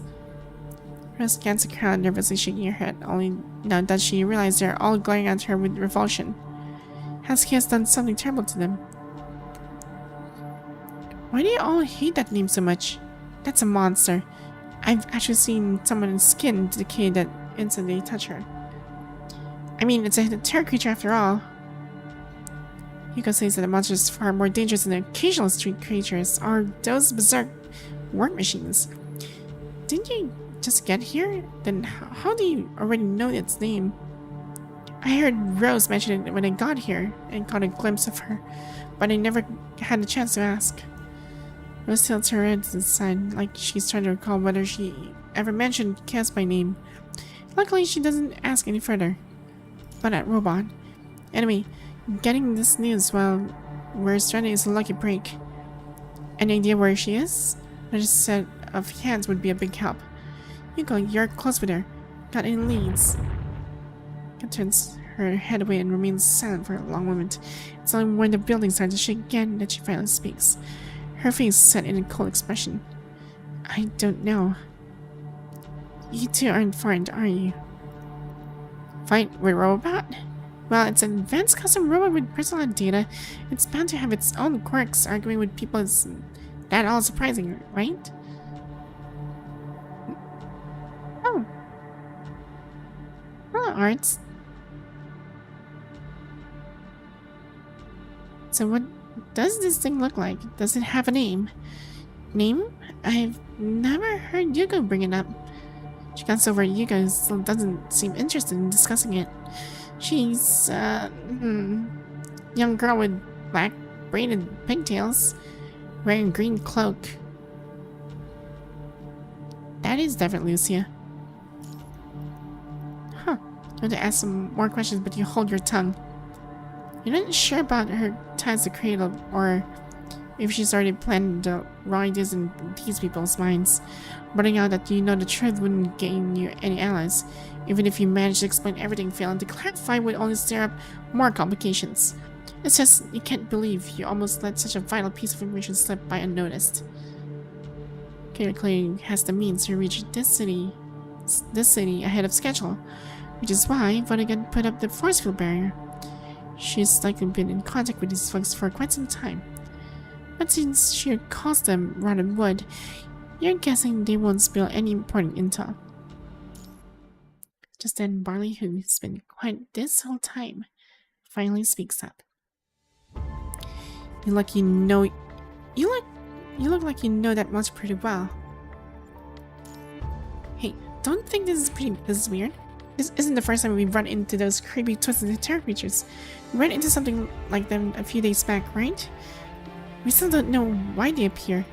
Sure, they look scary, they have actually attacked anyone. And you, didn't you say that these men were taken out by those terror creatures? But wasn't it the dead mercenary who struck at us first? No, they were just... I don't care how those things operate. I wouldn't get it anyway. I've only got one question. Why did everything happen go completely off the rails the second you appeared? Do you understand why your squad failed the rescue simulation? You might say it's because human nature is ugly. Fine. Think what you want. Think that if you want. But unless you grasp the real cause, you will repeat the same mistakes in actual combat. The tougher the conditions, the more people start mistrusting everything. Their fear and suspicion will turn even would-be rescuers into threats in their eyes. So, what's waiting at the far end of fear? Anger. It's a built-in survival instinct. Anyone can reach a breaking point under enough pressure. Calm them down first, and everything else will fall into place. Excelynne, you performed well this time. You were in charge of the next simulation test. Unknown threats, fear, anger. It's true. I've been so focused on the red tide infiltrating the golden age that I haven't explained anything yet. And that commander will be pinned down by a pack of useless rotten wood. So this is exactly what you had in mind, isn't it, Cradle? They really are just ordinary people. We shouldn't involve them in such complicated matters. Besides, messing what's already happened could cause serious problems.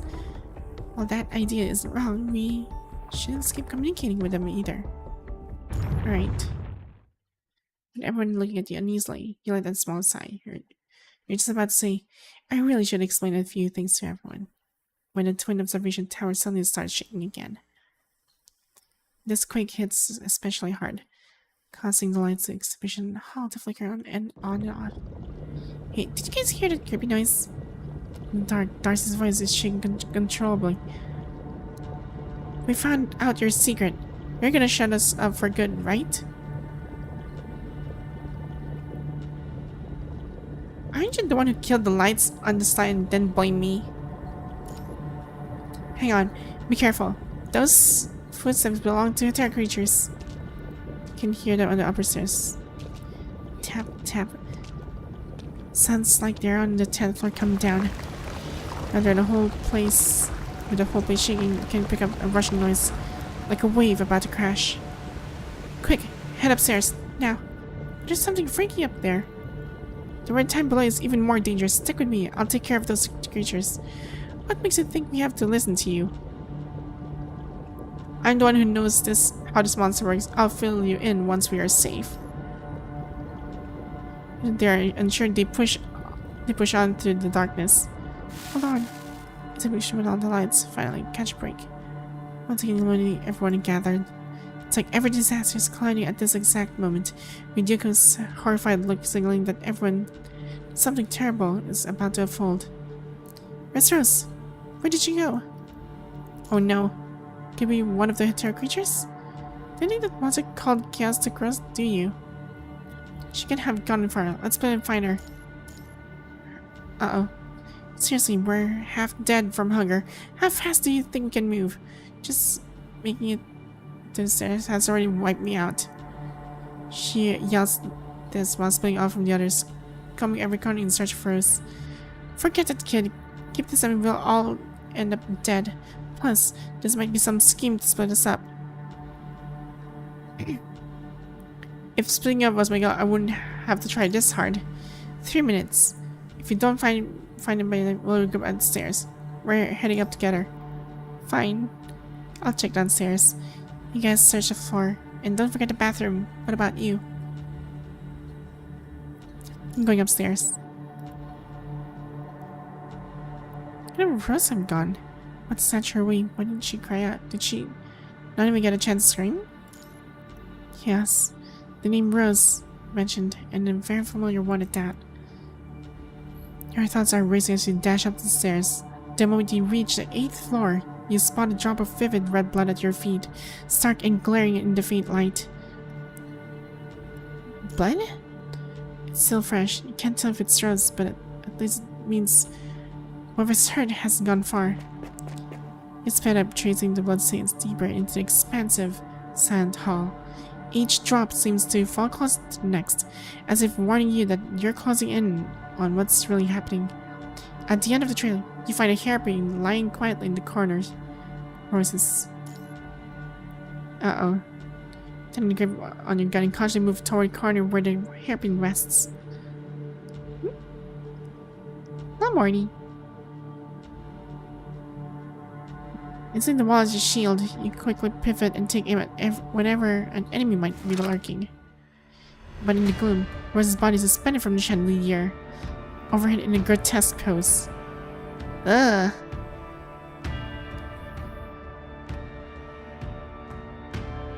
Is this what I think it is? Rose! Her head hangs low. The flesh on her face and neck is decayed, marked by 2 handprints.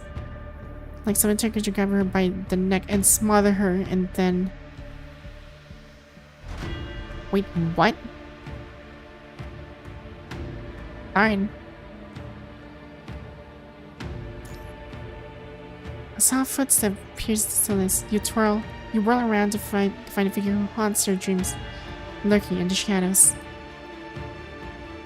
She slowly looks up at the corpse hanging overhead, too stunned to move. Did you do this? Kes gives a sad shake of her head. What are you doing here? She carefully holds out a small transparent box, revealing an apple-shaped fruit inside. This is for me. She nods. What's this? Just tell me. I know you can talk, Chaos. It's part of our terror creature's memory. Why'd you give it this? Kira's been itching to get to your memories. If you go ahead and eat it, she might just end up swallowing both it and you together. So I'm like the cheese on a mousetrap.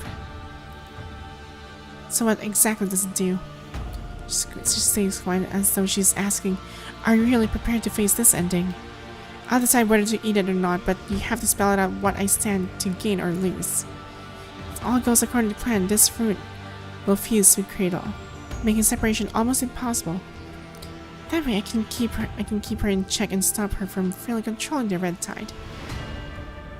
It's connected to the inverter tower, so it won't change even if time is reversed. Whatever happens, good or bad, it sticks around. Much like recovering old data. Unless she manually wipes it out. But if you swallow this fruit, you're guaranteed to die. No human can survive taking in an entire creature's memory like that. You mentioned you can hold her in check if all goes well, but what happens then if it doesn't? People's memories are huge and take ages to digest.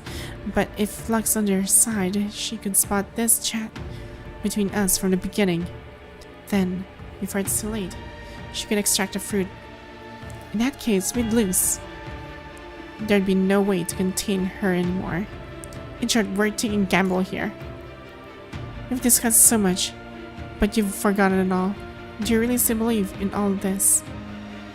And at least I remember you, and I know exactly who you are, since you're telling me all of this. You must be trying to stop the red tide, right? Hand it over. Let me take a small box from her. Our shield screaming erupts at the exhibit hall entrance. What are you doing? I was starting to worry about how long you were taking to get here. The red tide has already flooded the 7th floor. What did you get from that monster? Hold on. Where'd it go? Okay, it's gone, leaving no trace behind. Where's Rose?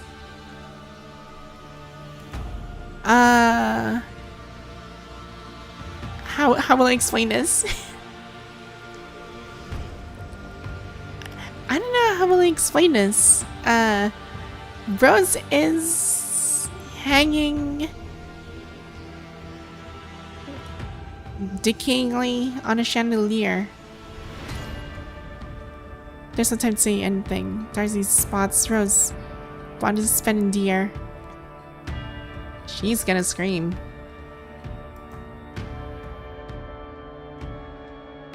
She's just hanging around. You killed her. She was already... You took something from that monster and then killed her. Just listen to me. Time to get the words out before someone else's fist slams it in. It's almost an automatic act of self-defense in an instant. The attacker's already pinned to the floor. This jerk. Let me finish what I got here. She's already... Salvation and fear drive him to the brink, confronted by an unfathomable catastrophe and imminent death. His pent-up emotions are up in a single fierce impulse. He seizes the knife and turns on you. Darcy, enough already! Let's please. The blade doesn't catch you, locked in your own struggle, but sinks into Yuko instead. And you're really betrayed. Those cops are... You're behind him too. Yuko doesn't deny it. She just clutches her side, wincing in pain as she staggers backward a few steps, and presents herself next to you and Barley. Darcy breaks down completely, crying as she dashes frantically upstairs. Watch out, there are hunter creatures up there. Let's go. Go. I'm already. Mercury, the red tide's about to surge in. Still. Shut up. Barley, stay behind me. I'll explain everything about Rose and Chaos later. But not now. Pinned to the ground, Barley nods with gritted teeth. You stop and allows herself to be carried on your back. Let's go. And when you lift Yuko on your back, an agony scream tears through the air from the stairway where Darcy is. It's there so bad. Oh. Then there's the thud of someone rolling down the steps and vanishing into the red tide. She's dead. Darcy! Come on, let's get the hell out of here. Of course you're getting the hell out. You two are nothing but monster-loving traitors. Whips out a gun out of nowhere, aims at you, then quickly tilts it downward, taking aim at the helpless Yuko. Go to hell. Suddenly gunshots of a different caliber ring out all at once. Blood dripped through Barley's chest and back, and he drops to the floor with blood streaming from his mouth, nose, and wounds. Ooh. Okay, now I'm thinking who's this guy, or Who's there? A figure dressed in mercenary's uniform quickly emerges from the darkness. Chico? I knew it! I friggin' knew it! It's Chico from the friggin' purifying force. It's me. I noticed he was about to attack you, so I knew it. It was Chico. I nailed it. A mercenary. What are you up to this time? We need to head upstairs right away. The red tent's almost here. No, just go. I'll keep this guy busy. Nico presses her hand over the window for herself upright, as though she's about to pour all of her pent-up anger into the figure before her. Yet the mercenary just stands there, eyes fixed on Nico, not moving an inch. Go, hurry. She staggers forward, almost collapsing at the mercenary's feet, and only then does the mercenary finally take off her protective mask. Nico, it's me. Nico, why are you here?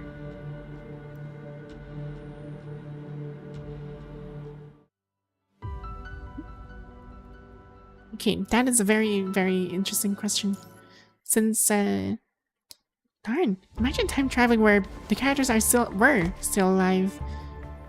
Chico died when Bianca actually stopped her.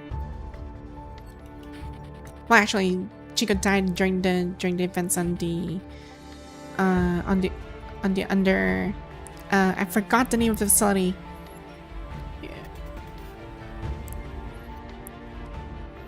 Having dispatched the terror creature in front of her, Chico carefully lowers Zuko across the ruined sea. Yes, it was in that update. So during that update, she actually died there alone. Well, technically, she kind of died there partially, but she completely died when Bianca actually finished her off. So, there's 4 sections in this chapter. It's gonna take a long ass time. 4 sections of this chapter. Darn. Having dispatched the terror creature in front of her, Chico carefully lowers Zuko, who's been on her back, and pauses for a quick breather. We've got 14 more floors before we hit the highest observation deck. Let's take a quick break. Yuko's wound won't stop bleeding. She's checking Yuko's stomach wound, all the while keeping an ear out of any signs of trouble. Okay, let's take a break then. The further up we go, the more of the creature we'll run into. Thanks for everything along the way, Chico. She raises her head in mild surprise when she hears that name. If you want to thank me, then first tell me what's going on in here. You look like you've got more info than I do. Sure. Come in first. Cradle second. Lucia. Okay, come in first. Cradle second. Lucia third. Vonnegut fourth. You can run down off the red tide. The terror creatures, the punishing virus, and what's happening outside Constellia. They both listen carefully. Doesn't look like this disaster will blow over in a year or so.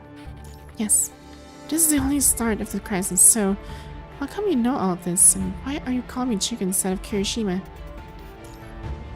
If I have said I've just returned from the future, would you buy it? Sure. I didn't see any other explanation. You're really from the future? Does that mean you can still turn things around and can still and save us? The key is about to get broken, and I guess it has maybe 2 years left. No, it might be only have one. Can guarantee that. It's different from the future. You must already know what our fate will be today, right? Yeah. Neither of you will die here. In the future, both you and your sister will become constructs. Nico joins the support force while you join the purifying force. Yeah. Darn. Not bad at all. So what happens after that? You rise to vice captain, earn everyone's trust. Then, during one of your search operations, you're killed in action. Yeah, I didn't really hold back on saying these things in front of Chico. Did my sacrifice give everyone else the opportunity they needed? You managed to hold off a catastrophe, save your friend, and with your help, we also got our hands on some critical intel. Great. Looks like I gotta make sure I pull through today. If I drop here, I won't be any use to anyone. Since you... Nothing surprising. There. Mom is that way, and so am I. The inside saw your wound, I got it.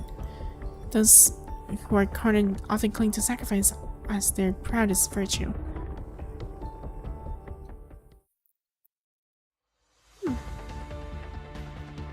Constelia, underground level 6. Dense red tide floods the tunnel below, leaving Lucia nearly blind. With her senses dulled by the punishing fire's intense concentration, she follows her scouted route and presses forward through the roiling tide. Even all these hurdles, a familiar red silhouette breaks through the tide with ease, surging straight at her with murderous resolve. Cradle! She whips around, her blade erupting with a sharp clang that lingers in the air.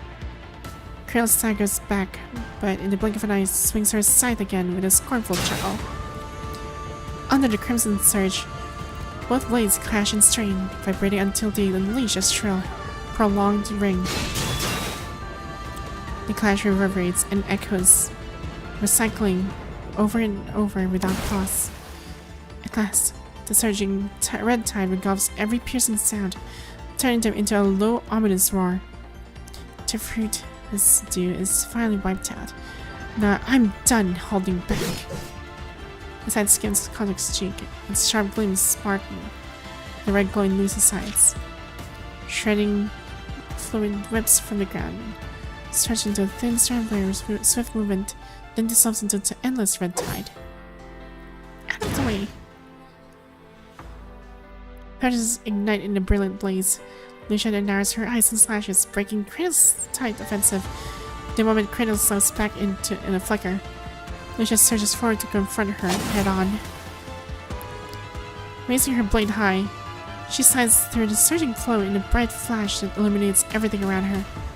So you're that eager to ditch your command and head back to the Terror Tower on your own. Lucia stays on, her blade flashes like a fierce storm, tearing through the water bit by bit, only for it to surge back together as if mending a wound. The deeper she goes, the heavier the pressure of the red tide becomes.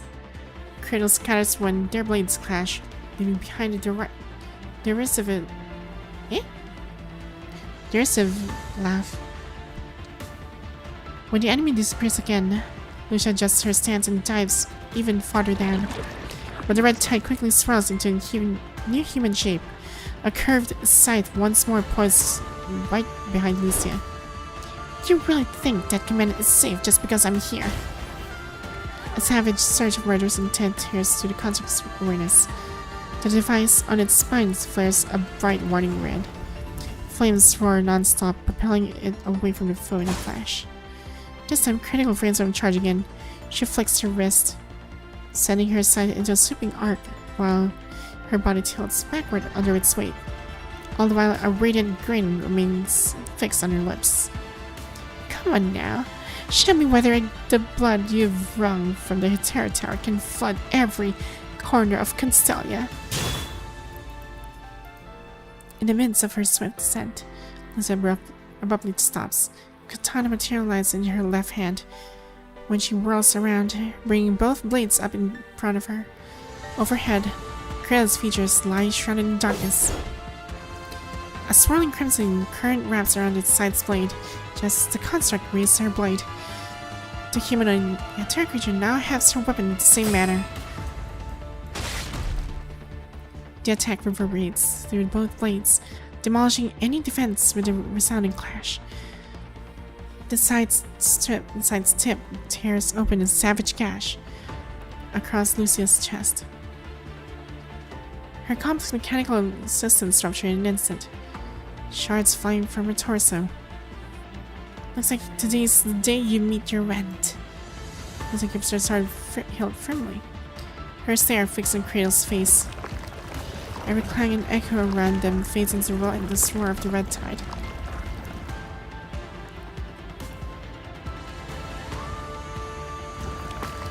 U3 forges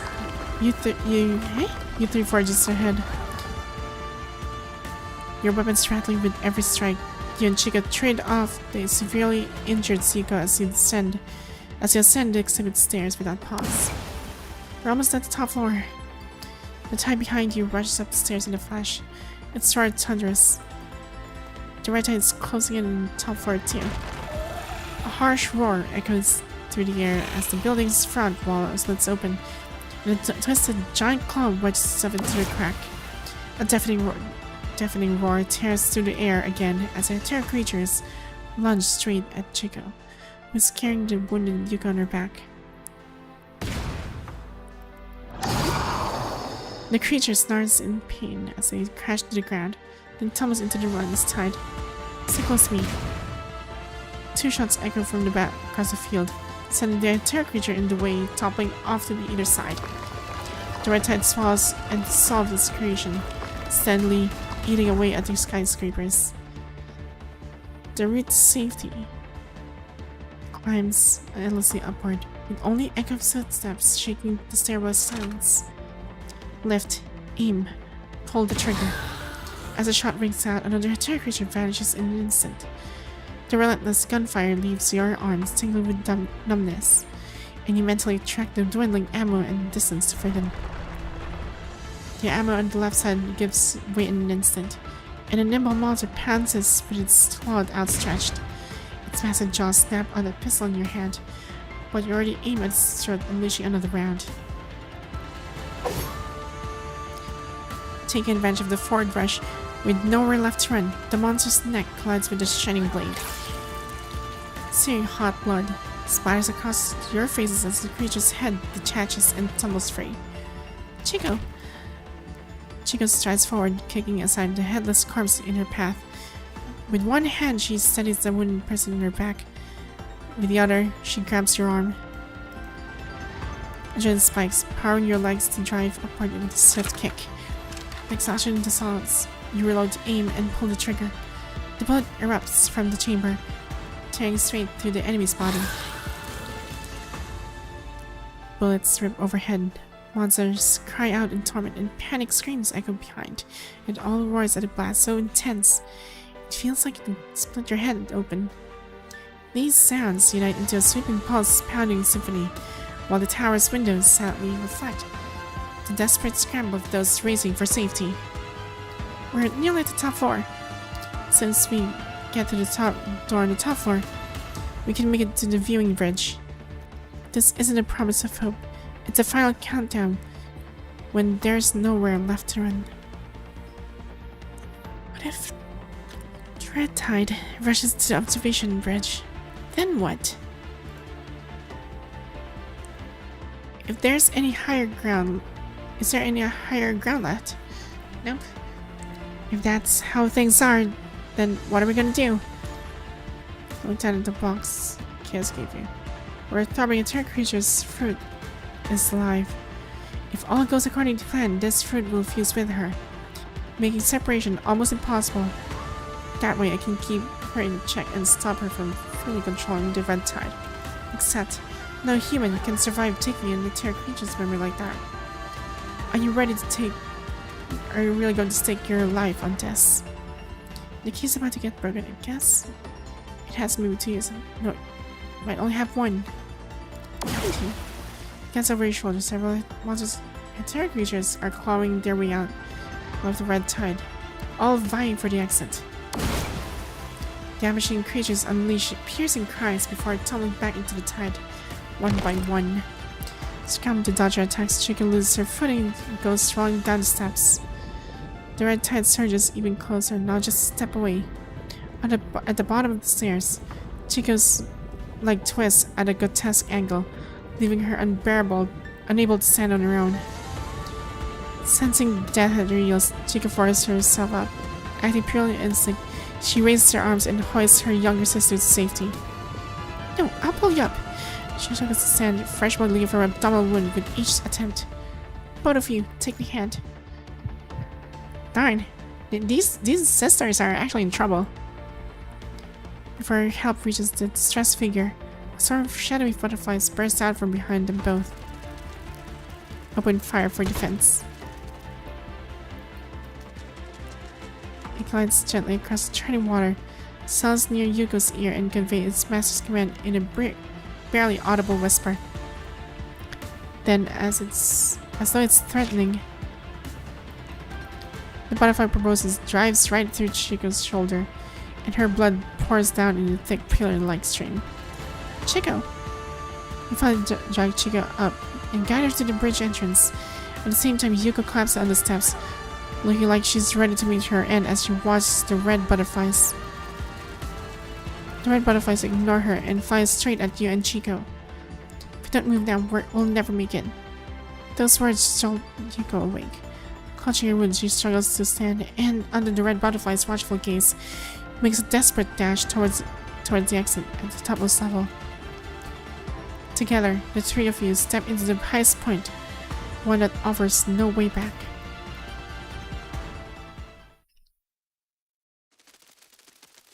The night remains dark and oppressive. On the windless observation bridge, red butterflies swirl in the air, looming as close as the bloody tide blow. They make no move to launch a futile attack. Instead, they seem to linger on the bridge, observing what final stance the trio will take. In the end, you're backed into a dead end, like there's no escaping this grim fate. Oh, hello, Steffa. Yes, welcome.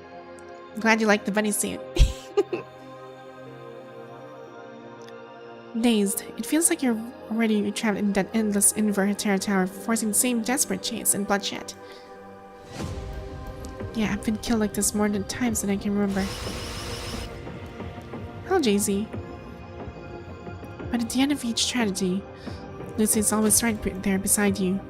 Over time, she goes from panic to calm, ready to take everything in stride. Then the moment finally arrives, and her face stays locked in a mix of grief and fury. Where's Lucia now? Did she get into the inverted tower? Is there any way to roll back time before she stepped inside? If the tower's timeline is in sync with yours, then once you're pulled back in, does that mean Constelle will remain solved by this red time for good? You try to distract yourself with scattered thoughts, but you can't shake off the darkest possibility. Will Lucia still be able to return? Without thinking, you clutch the fruit Chaos gave you. She warned you you'd die for sure if you ate it, but there's a slim chance it could rain in Cradle. I'm at my wit's end. Maybe I should just do it here. And Lucia, am I really leaving her to handle this all by herself again? Yuko. You hear her cry and see Yuko down all fours at the bridge's edge, surrounded by the swarm of butterflies that seem to hold her hostage. Stay back, I can't. She suddenly swallows the rest of her words, letting them spill out as tears. Easy, Yuko. They haven't gotten after you yet. Don't provoke them. Speaking calmly, you clutches your dagger inches closer. She trembles gently, shaking her head as her eyes dart between the two people standing in front of her. Get down! Oh dear. You fire a rapid series of shots to push back the butterflies around her, only for another swarm to surge in right away. Sensing your intent, the butterflies swarm over Yuko. In a single heartbeat of hesitation, one of them plunges its proboscis straight into your eye. Ouch! Stay calm, I'm coming closer. I don't think she's gonna stay calm because one actually just poked her eye out. Ew. Overwhelmed by the agony, Yuko tears a butterfly from her face, which makes her hands start to rot almost instantly.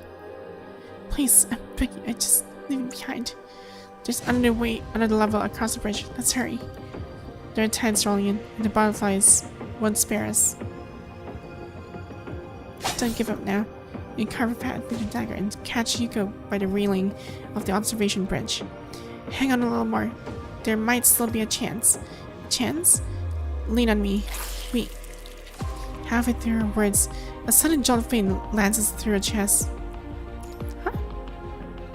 Megan grips a strange, slender needle and plunges it into her own heart. I'm sorry. So sorry. Do you understand why your squad failed the rescue simulation? Memories from the old days flash through your mind. But why? Cradle, that should be enough, right? And that commandant will be pinned down by a pack of useless rotten wood. Please, just let her go already. Those on the bridge scatter all at once, as though echoing this last mournful cry. That line, so that's what it really meant. I'm sorry. I'll give you my life if that's what it takes. To your blurring vision, she reaches for the long needle again. Yuko! Hugh. Flesh from her torn lung into her mouth and nose, making it almost impossible to breathe. Sit down now. Just focus on stopping that bleeding. He shoved Chico's arms aside and staggered toward the edge of the observation bridge, collapsing there as the red tide creeps dangerously close. It's not necessary. Right now, we're both cornered with nowhere left to run. The keys to about get broken. I guess it maybe has 2 uses left. No, but they only have 1. Then, can't afford to waste it. Just have to gamble everything on this. You grit your teeth against the searing pain. Dig out your foot from your pocket and force down the taste of life still on your tongue. Then you set your sights on the crimson torrent before you. In one swift motion, you hurl yourself forward.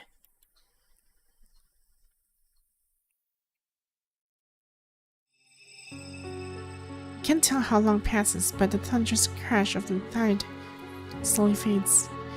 Glancing upward, you notice snowflakes drifting down from above. No matter how you try to move, you can't feel the shape of your own body. It's as if your consciousness is floating in water, becoming one with it. You drift like this for what feels like an eternity. And your scattered senses only converge. Now you're able to perceive information, allowing you to sketch out the scene before you. It's January 2nd, 2161, the 3rd day since you arrived in Constellia. He stands at a distance using the fruit she planned to hold back Cradle's abilities. Cradle, perplexed, keeps checking herself, struggling to understand why the red tide has faded. It really has. Staggering footsteps approach the twin observation building, come to a halt in the street, and then kneel down in place. She lifts a torn jacket from the red tide. It's Lucia.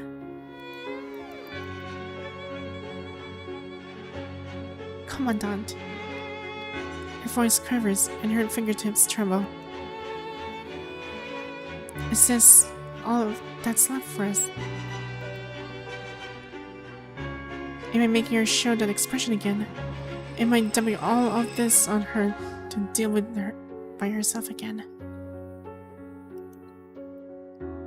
Is this the only option we have left? When the heart-rending cries, a single flash of clear crimson slips quietly into the butterfly's procession. Miracles and dawn remains just out of reach.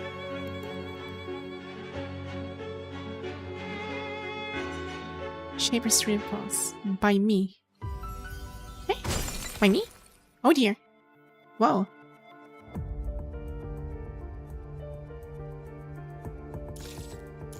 Oh. It's whoa. This button is taken. Oh dear.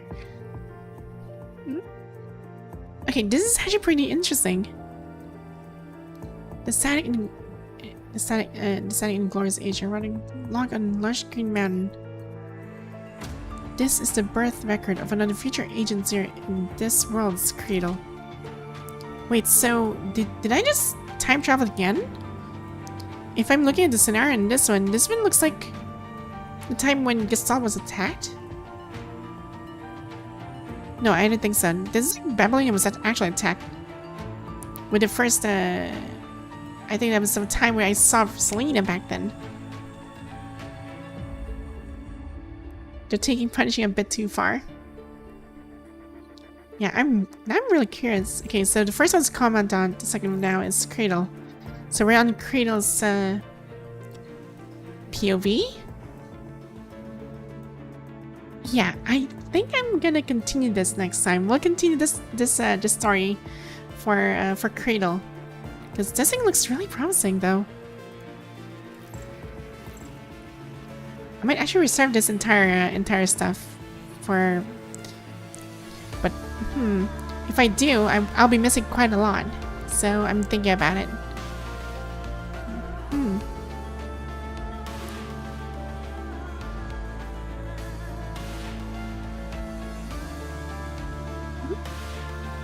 Okay, well, let's take a quick break here first. That's something you don't see. That's something you don't see every day.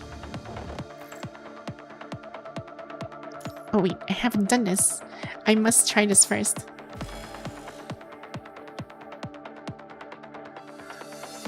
I just got off from Warframe? Dang. Whoa. Okay, that looks so cool.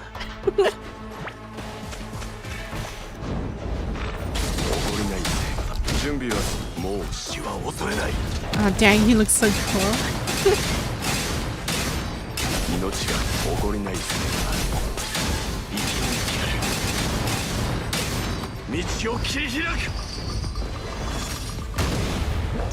Oh darn, that is so beautiful.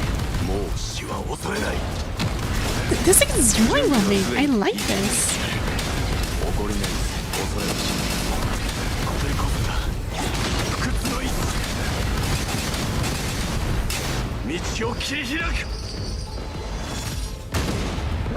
Dang. This thing is really well made. I like this design. Uncle looks so cool. Yes, I agree. This thing is so cool. I like his design. Actually, scratch that. I love his design.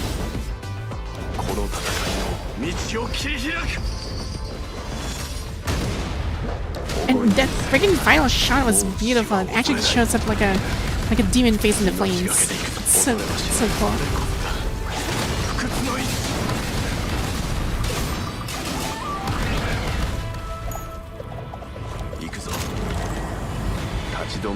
Even his outro is like, whoa. Dang. My budget.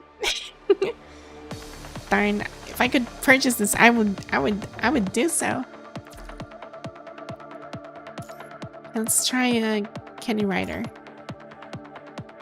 Oh my god, she absolutely looks adorable. Freaking Nanami is becoming more and more adorable.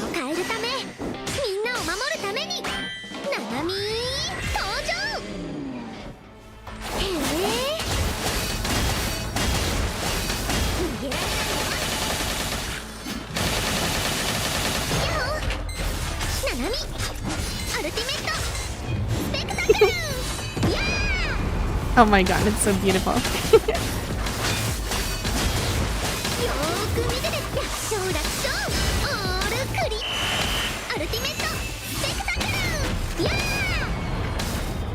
That freaking crack.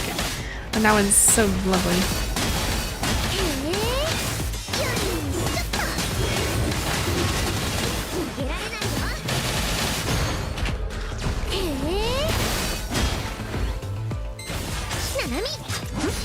How far have you gone into the story in terms of chapters? The chapters?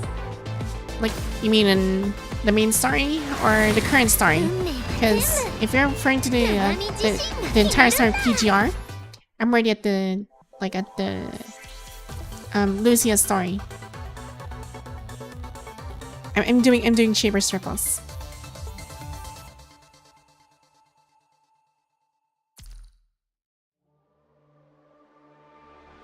The main story. I'm doing Shaper's Ripples. It's Lucia's story. So I'm like working on the second part of it already.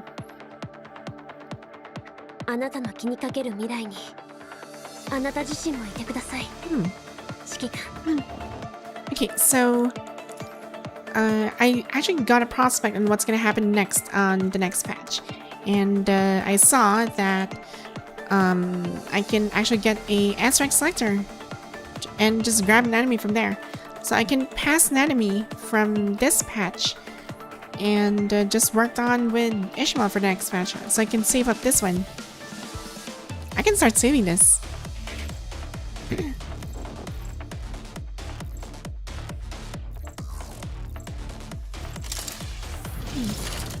Maybe I can get this one at least. I kind of forgot what this thing does. Is there like a... Maybe I should look into the CUB stuff. She's doing her own story. Dang. Yeah, maybe I should check the study. Yeah, Carvis. Okay, I want to see how this works. Free Crimson Weave, 21 barrel swab for anyone who needs it. 勝利こそが私たちの誓いです。 Okay, Carvis requires paying any 6 basic single orbs to accumulate energy. Okay, it can be charged twice. Okay, so let's see. When casting, Carvis will circle above its target while diving across. Okay. Oh.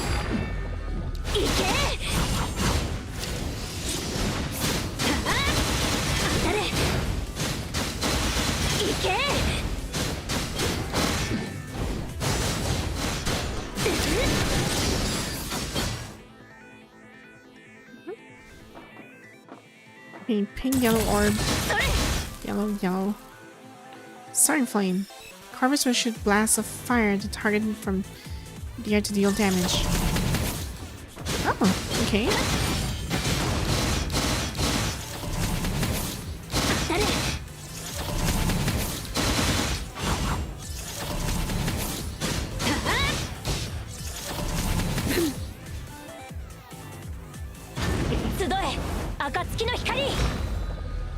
Press and hold base for attack.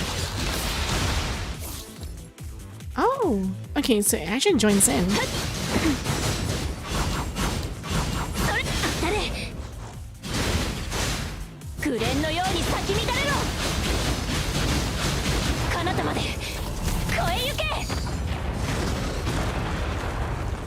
And that looks beautiful. And Crimson Weave weapon your CUB for free as well. Huh. Well, I don't really have to roll for Crimson Weave for the next patch. Because, from my understanding, I think Nanami, the Nanonite actually surpasses, or the Star Trail Nanami actually surpasses Lucia, like the, or rather Alpha, Crimson Weave. Like, quite a lot.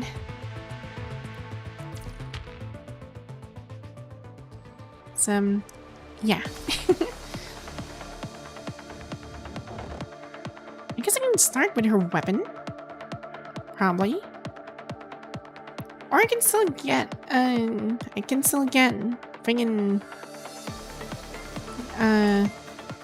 Nanami. I can still try. But there are no guarantees. Because, at least I can get the, what do you call it? It's like, she does. It's actually ridiculous how strong she is. Yeah, I'm actually thinking of, like, getting this, and then get another copy of her. In the next patch. So I'm really thinking about this. I'm just really thinking about this. There's an S-rank selector too, but not free, unfortunately. Yeah, I saw it. Like, costs you like 15,000 BC, I believe. It's not like, it's not gonna be really that easy. Yeah, I saw that one. So I'm really tempted to get this. Like, if I can get that thing, that'll be a total waste. Unless RNG blesses me. Yeah, that is true. If only RNG blesses me.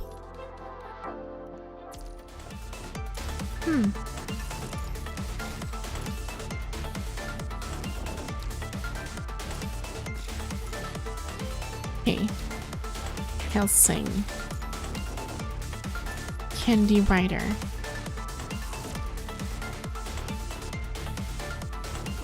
Okay. Let's see what we can get here.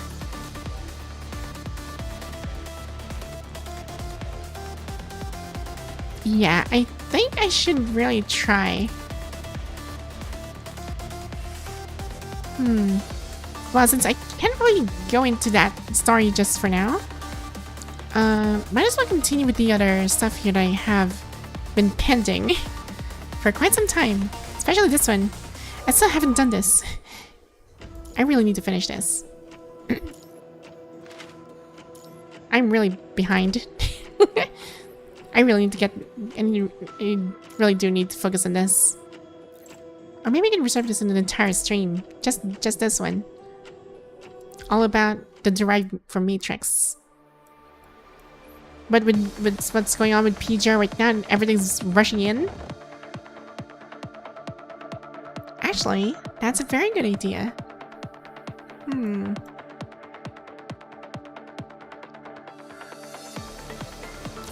I'm actually having really good thoughts on what to do next. Yeah, so I think what I'm gonna do is that, yeah, we'll just do this on Friday. We'll do this on Friday. We'll skip the story for a bit. Just a bit. I'm probably doing it like off stream on Discord.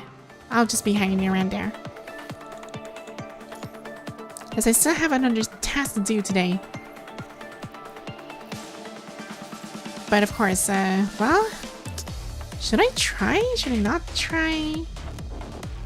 No one cares, I'm gonna try anyway. Let's roll.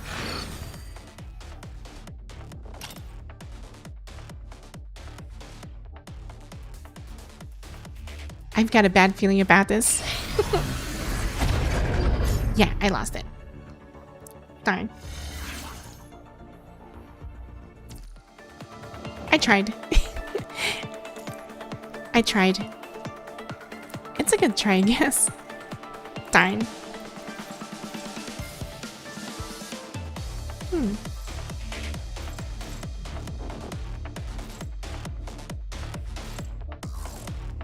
Eagers to Mirror Traveler. A viewer has subscribed to your channel. Oh, and thanks for the follow, Amarin.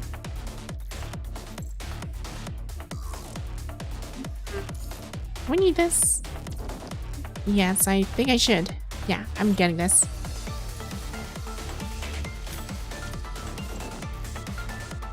Next.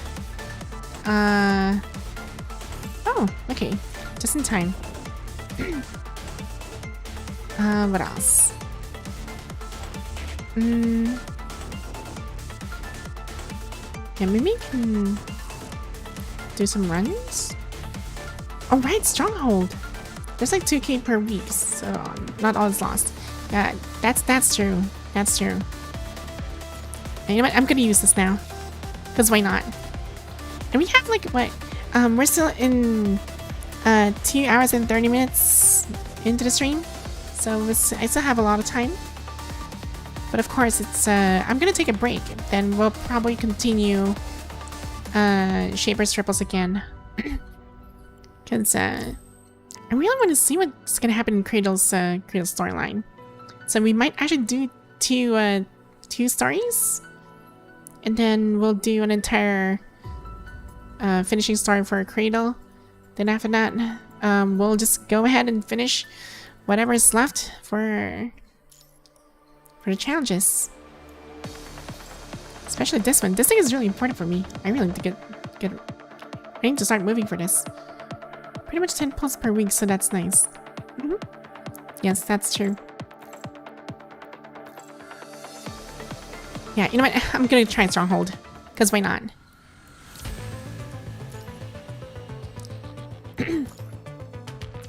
Okay. Let's see. Well, I can replace this one now. Lee can just sit back this time. I got Lucia. She's actually stronger now. I just don't have her CB though, but it'll work. Overwrite. There we go. Yeah, this will do for now. Wait, why are you here? You should be here. Okay, next is...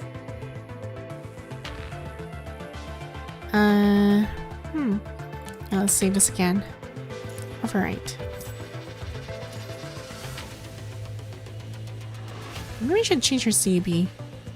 Which I don't know which one to bring. Darn. Oh well, it's fine. Lightning, dark. Yeah. Let's try this. I think I'll fare well in this one.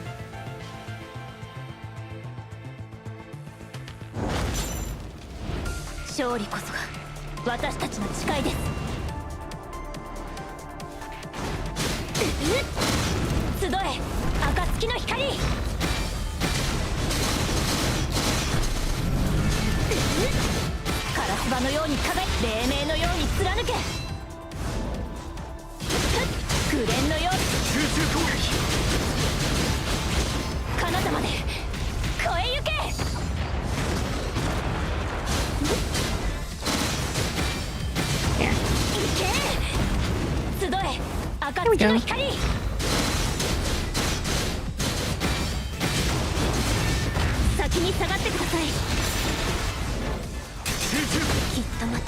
Ah, freaking she died. That's bad. This is always great. Yes, it's so nice. At least this guy can do things.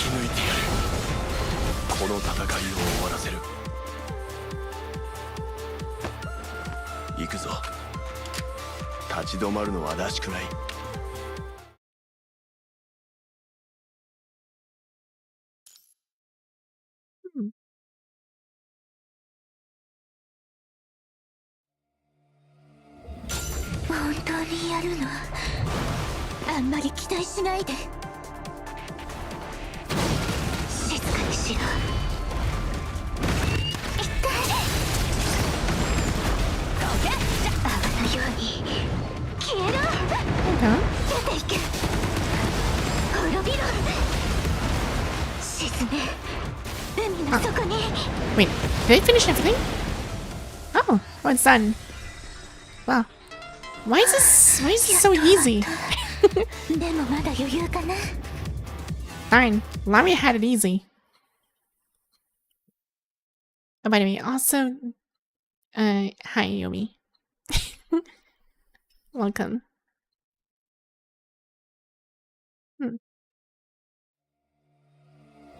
Last one. この戦い、私を楽しませてほしいものね。全力で風より解かれる我が刃と勝て。生死を分けるのは歯応えない。宿命の風は私が。That's gonna be Daddy's like.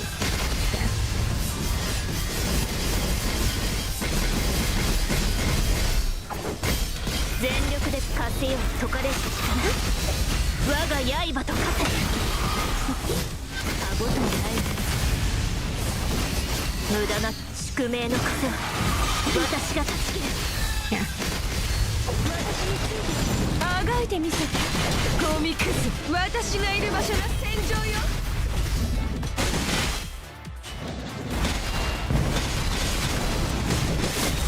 そうね、情けないよ。楽しんでくれとするよ。隙だらけ。獲物、逃げなさい、逃げなさい。風より解かれる力我が刃と勝て。生死を You're dead. 楽 What the? Is he still alive? Now you're dead.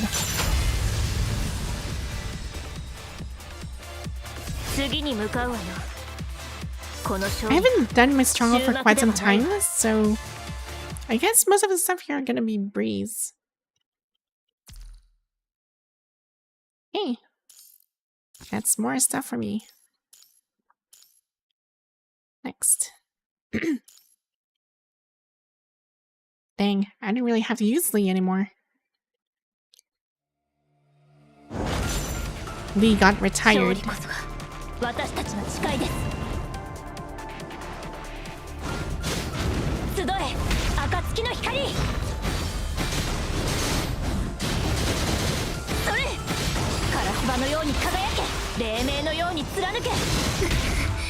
Happening.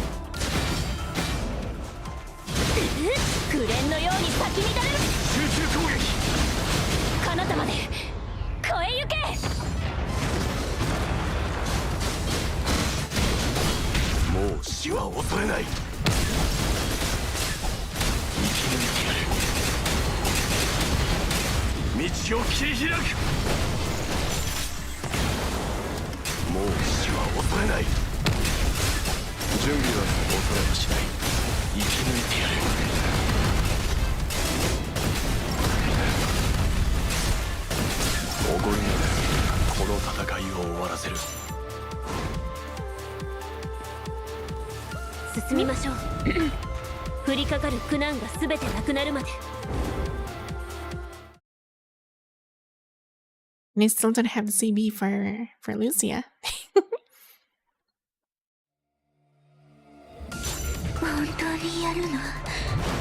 I actually got her weapon, by the way.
Wait, next.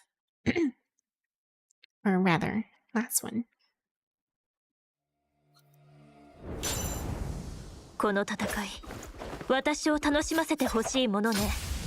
I'm gonna try and get friggin' Nanami for this. It's all for Nanami.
Come on. Okay, am I actually stun locking him? Fine. Yeah, that's sad.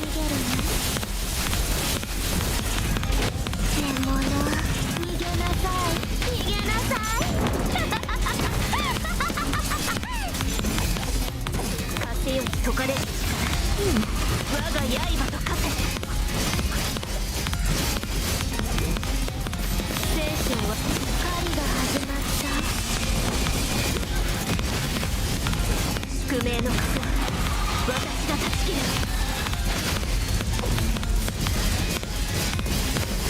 風より解かれる我が刃と化せ無駄な抵抗はやめなさい狩りが始まった戦士を情けないよ楽しんで宿命の風は私が断ち切る私について全てを粉々に私がいる場所が戦場よ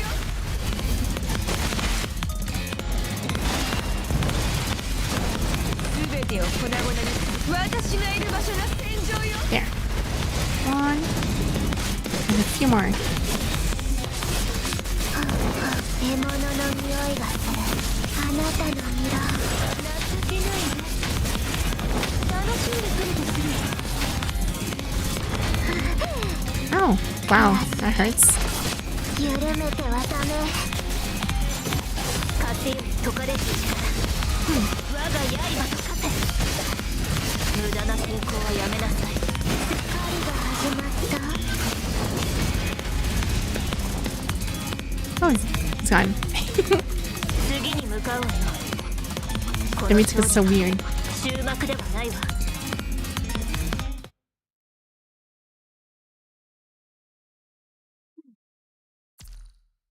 Okay. Right, that's done. Clear. Next, Great Tower Core.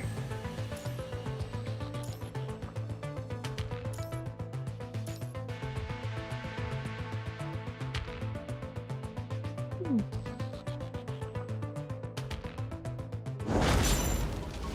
勝利こそが私たちの誓いです Oh. 集え暁の光それカラスバのように輝き黎明のように貫け行け紅蓮のように咲き乱れろ集中攻撃彼方まで越え行け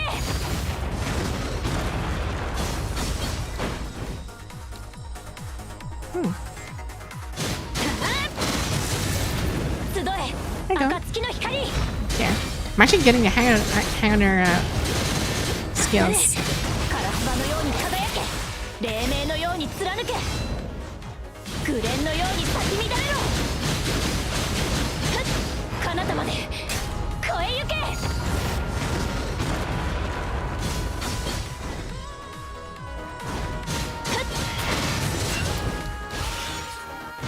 集え暁の光そ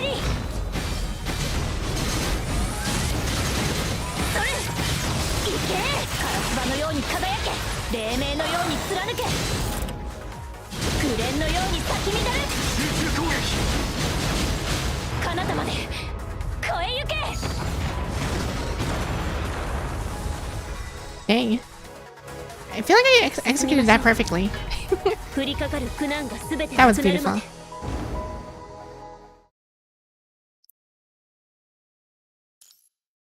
That was beautifully executed. I guess I can be confident on the Warzone.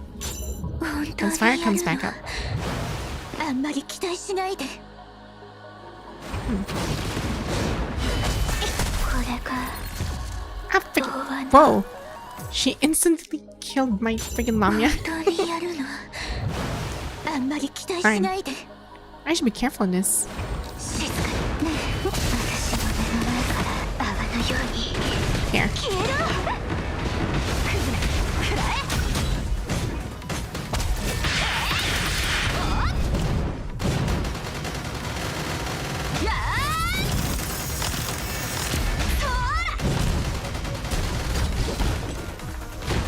どこ見てんだよ全部消え失せ泡のように消えろ出ていけ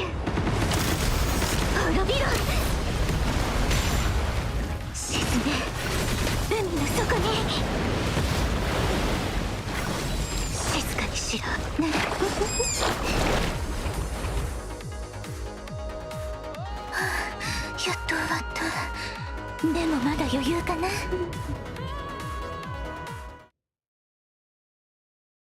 Right. Hey, I'm really starting to get like to play Lucia. こ So の戦 nice. い、私を楽しませてほしいものね。全力でかかってきな風より解かれし力。我が刃と勝て。悪くない相手ね。 Oh dear. Whoa, my HP just dropped like really low. 宿命の風は私が断ち切る。私についてくれ。私がいる場所が戦場よ。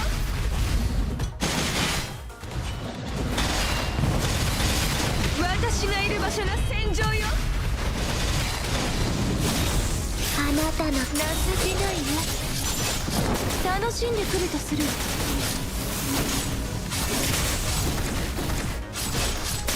そうね、あいつらを切り裂く。獲物、逃げなさい、逃げなさい。風より解かれし力。我が刃と勝て。Ah, freaking should I? 私の結末は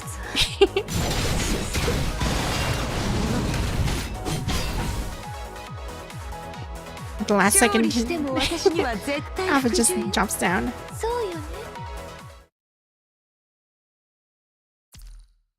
Yeah. Well, that's first.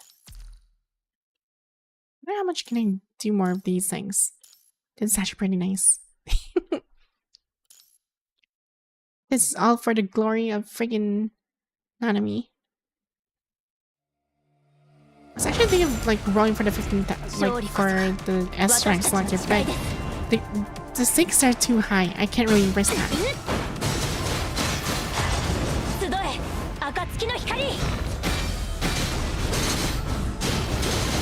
当たれ、カラスバのように輝け。行け。それ。先に下がってくださ Oh い。 here. 当たれ、集え、暁の光。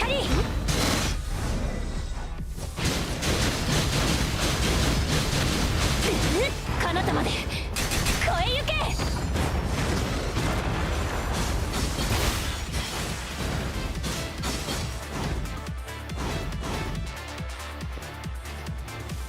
進みましょう。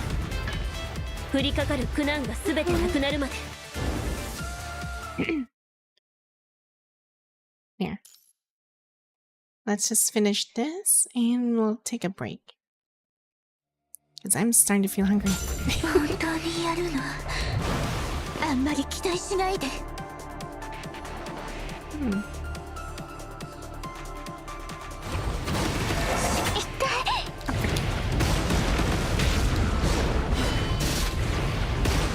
泡のように消えろ。出ていけ。滅びろ。どけ、邪魔だ。沈め。海の底に。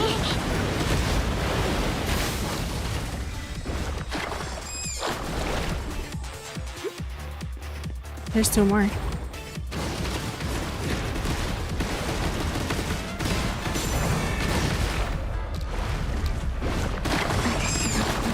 泡のように消えろ。邪魔者め。出ていけ。滅びろ。どけ、邪魔だ。沈め。海の底に。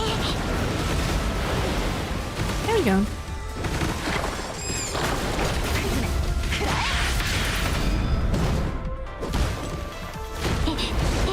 デバッグ完了。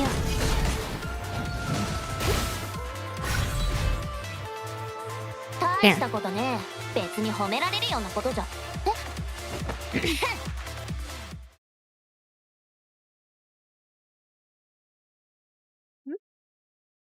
Right, so this is like the last one.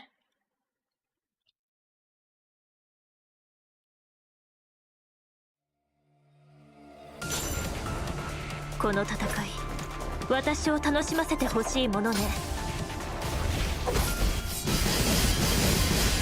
全力で風より解かれる力、我が刃と化せ。はい。始まった。宿命の風は私が断ち切る。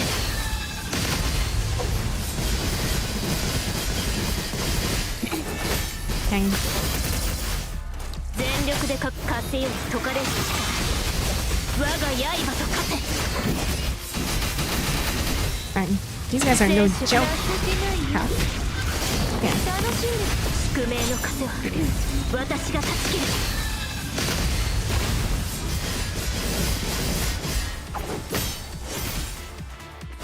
Huh, finally. 次 That に was 向かうわ fast. よ。この勝利が終幕ではないわ。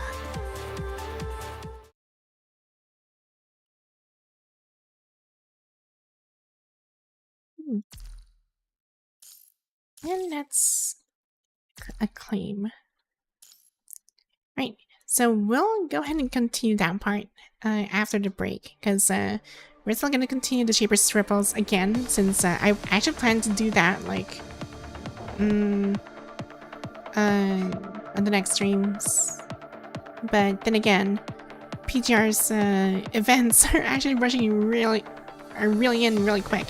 So yeah, I think I'm just gonna do I'm gonna do the Shaper Circles again. And also the Stronghold. We gotta finish the Strongholds. Those things are like really important. あなたの人望の厚さは知っています。けれ But, ど yeah. Yeah, so for now, I'm gonna take a break. I'll be back in 30 minutes. Well, at least 30 minutes or nearly an hour. But since there's like I said, there's actually another thing I need to do. But don't worry, I'll be back for sure. So if you guys have any like if you guys want to leave a message and I feel like a freaking voicemail machine or something. So anyway. Yeah. Anyway, I'll see you guys in a bit, and yeah, we'll continue where we're actually going. My brain is not functioning. I need food. Yeah, I'll talk to you guys later.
Wow. I'm finally back. Sorry for the short delay. I was enjoying my friggin' someone brought me donuts. Like those little munchkins. Those are really nice.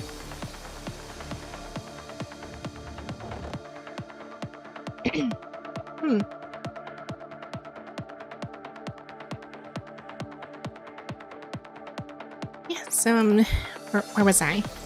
Oh right. Special challenge. Stronghold.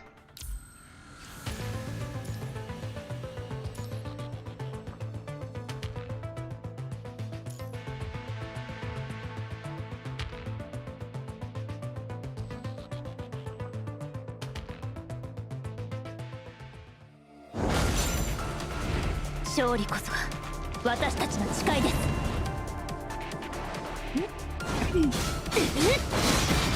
集え暁の光。カラスバのように輝け、黎明のように貫け。紅蓮のように私に任せてください。彼方まで越え行け。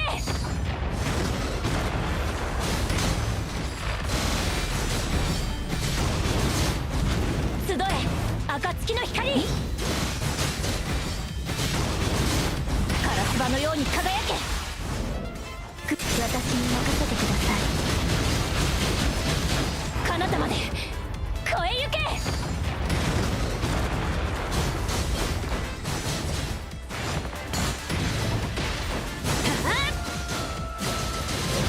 集え暁の光。当たれカラスバのように輝け。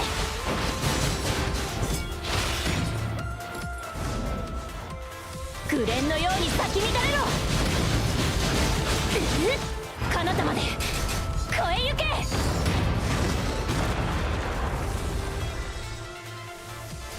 進みましょう。降りかかる苦難が全てなくなるまで。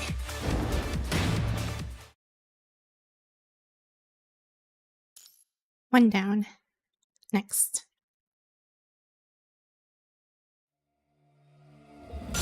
本当にやるの？あんまり期待しないで。私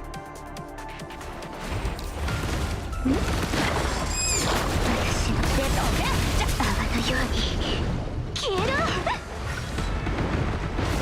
出ていけ。滅びろ。沈め海の底に。出ばかどけ。邪魔だ。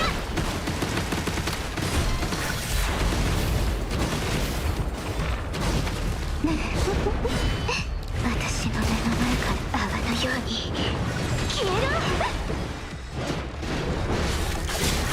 静かに出ていけ。滅びろ。邪魔者め。沈め海の底に。This harvester is really tanky.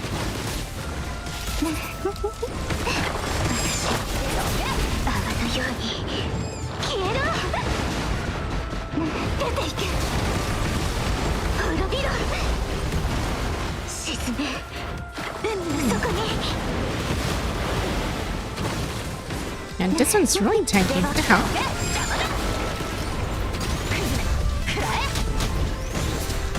おい気をつけろ。 Ow. いくよ。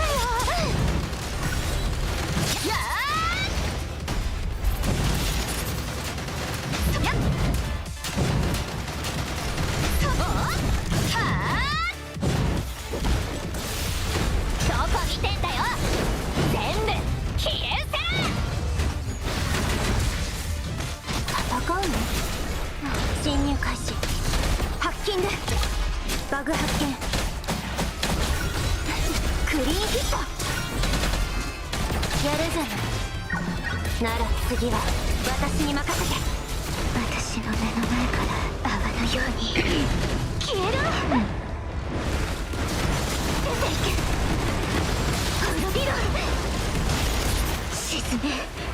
海の底に静かに沈む私の目の前から泡のように消えろ。邪魔者め出ていけ。滅びろ。 Fine. This is taking a while. 海の底に Ew.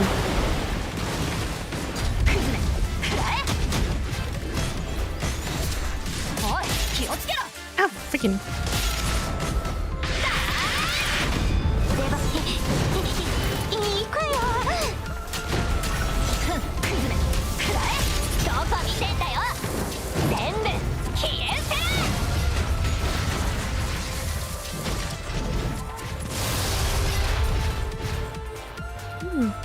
大したことねえ。別に褒められるようなことじゃ。Right. Last one.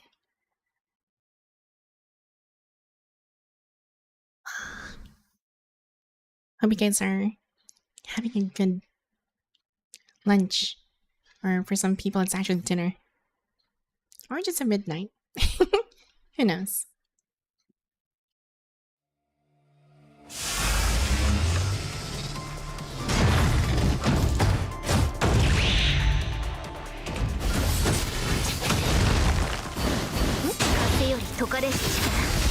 I don't like this boss. What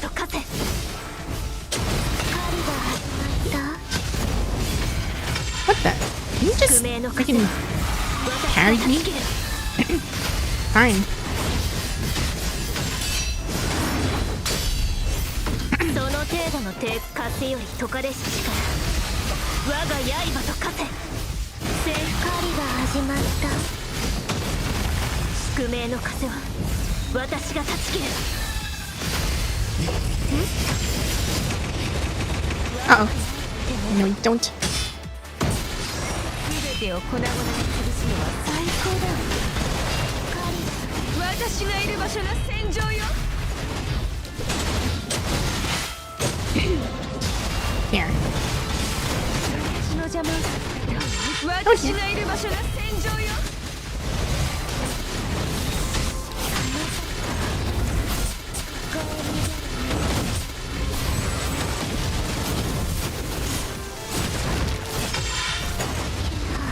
Oh dear. Oh, she's down. 私がいる場所が戦場よ That is bad. 我が刃と化せ情けないよ楽しい宿命の風は私が断ち切る Just a bit more. 風より解かれし力我が刃と化せ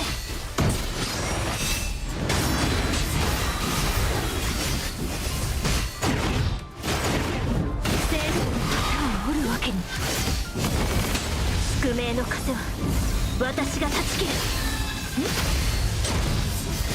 悪くない相手 There. Holy crap. That was painful. 勝利しても私には絶対服従よそうよね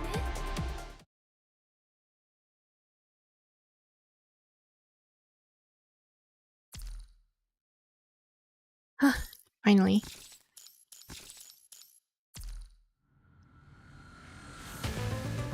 I wonder if you can roll for... Huh. We can roll for one. Okay, I'm gonna keep attempting on this. Because why not? I'm getting closer and closer. Aww. Fine. I tried. Yes. Thanks.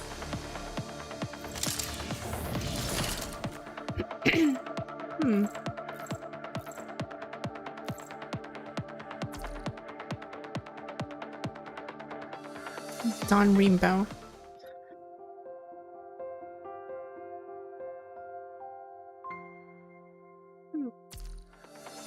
I have rainbow cards. Darn, they cost rainbow cards.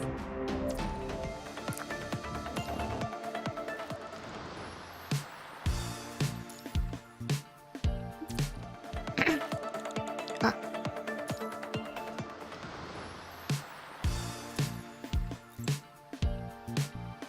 There's something for me to claim. Darn.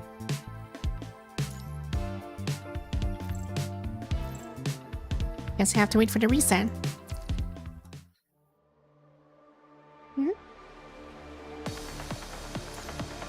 And continue stronghold.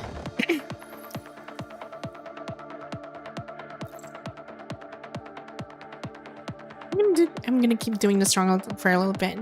Then we go back into the story.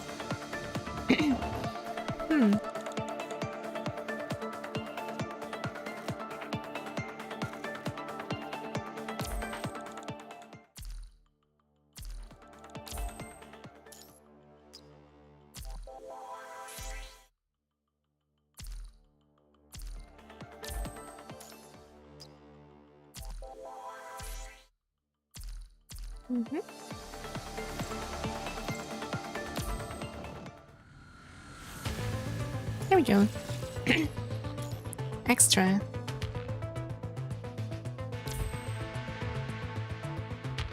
And this one's 150. Wait, what?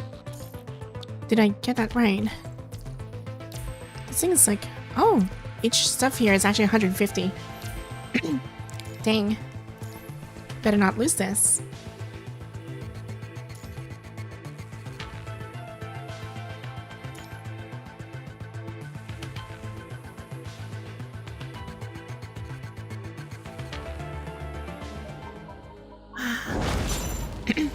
勝利こそが私たちの誓いです。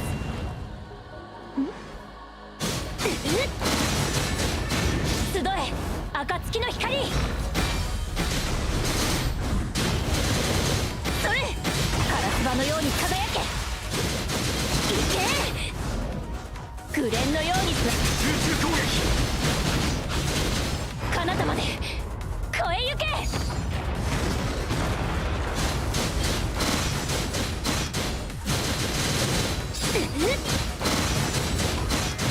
集え暁の光。当たれカラスバのように輝け。翼よ羽ばたけ。きっ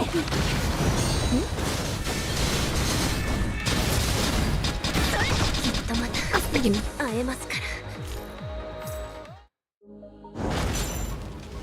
勝利こそが They killed off my Lucia. I got gunned down. Darn.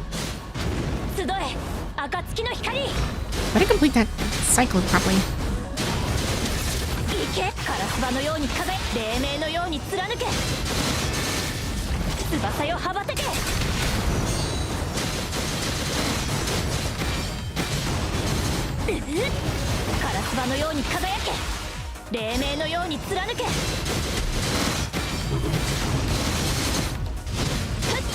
I missed. That's my opportunity. Darn. So you'll stop when the game was. Have you finished Golden Vortex? Yes, I did. Yes, I did.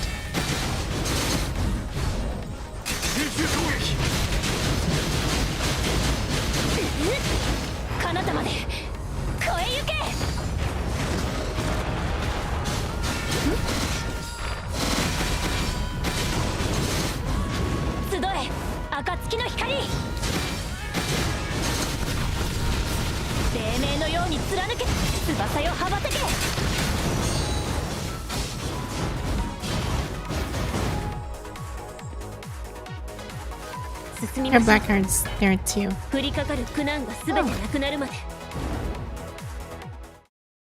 If I recall correctly, I already finished Golden Vortex.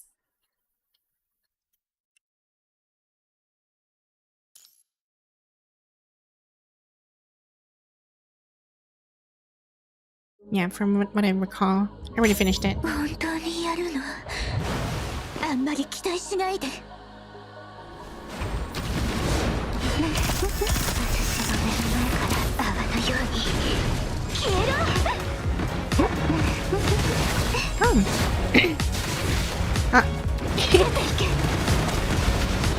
Thanks for subscribing, by the way. Vortex. Welcome. You're not part of the shards.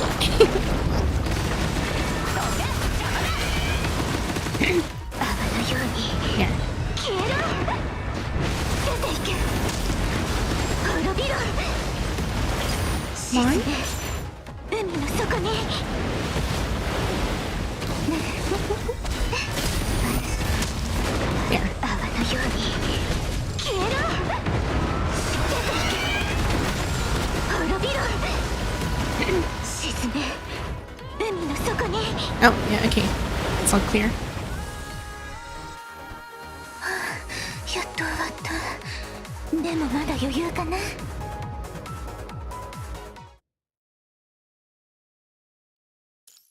I really need Nanami for this one, so I can have my lightning team do their thing.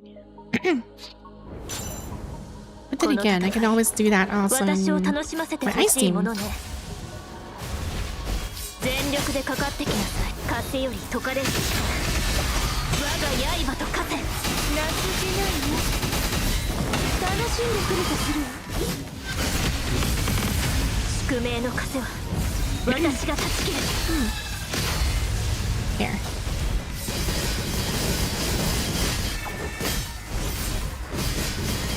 全力風より解かれる力。我が刃と風。狩りが始まった。宿命の風は私が断ち切る。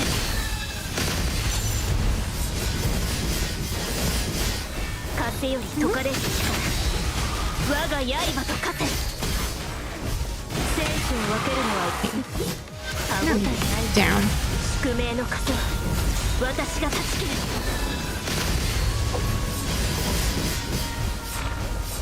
その風より解かれる力。我が刃と風。手加減をしない。生死を分け。情けないよ。楽しんでくれとするわ。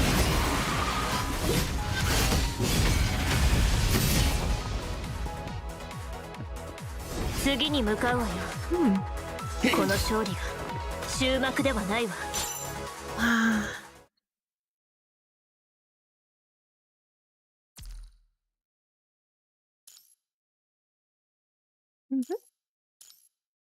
Okay. Now let's claim this. Next. So for every place I actually complete on Stronghold gives me like a whole one whole roll, which is nice. I'm thinking, what if I change this? I'm gonna go Nihil. Should I not? Read this one. 隊長になったらいろんなことに配慮しないといけないよね。So it's 6,000. だよね。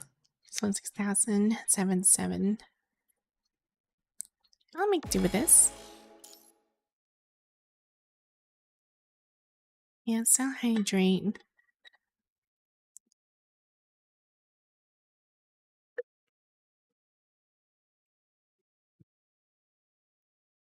Maybe I should grab some mints on the side.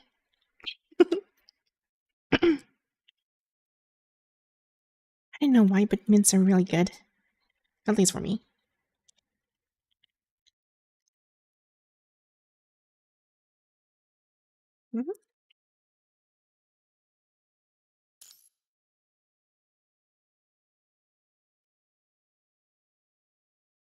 How are we doing? How's everybody doing? Guys want to share something? I'm actually doing something like this. That'll be nice.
紅のように咲き乱れろ。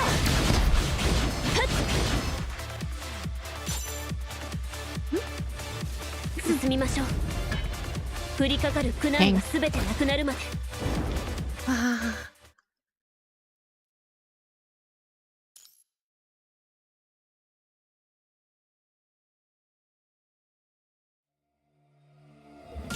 本当にやるの？あんまり期待しないで。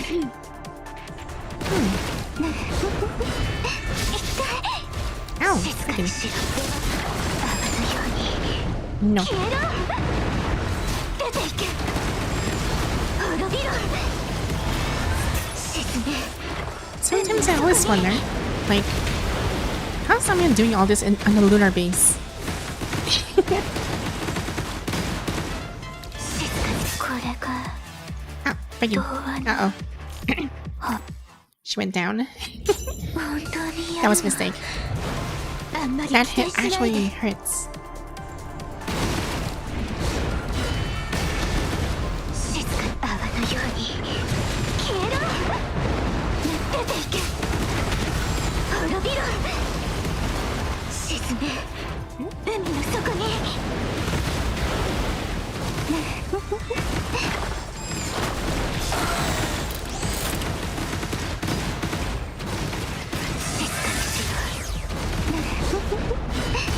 泡のように消えろ。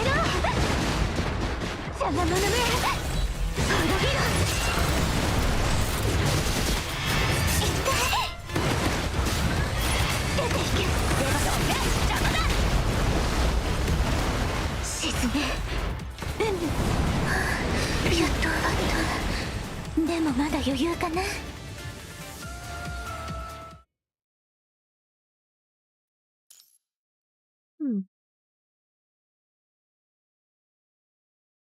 I wonder how will this turn out for me. 自由に創作を始めましょう。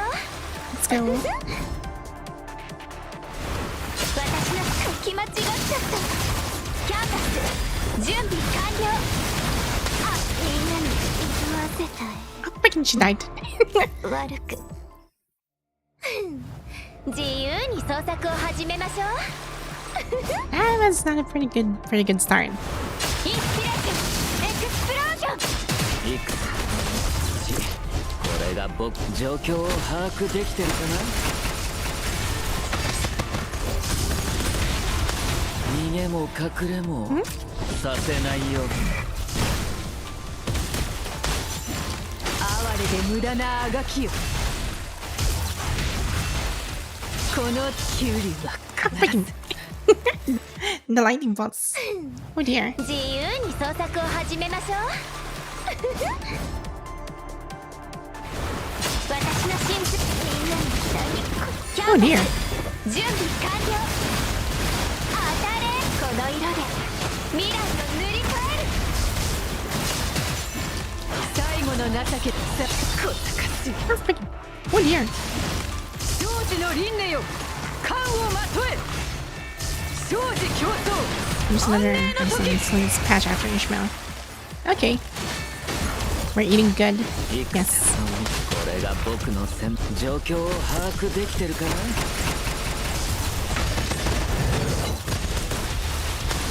逃げも隠れもさせないよ。状況を把握できてるか。またいける。やっぱり僕は無力な。 Oh dear. 色あせたい。 Oh my gosh.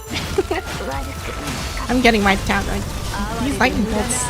生児の輪廻よ冠をまとえ。生児競争安寧の時。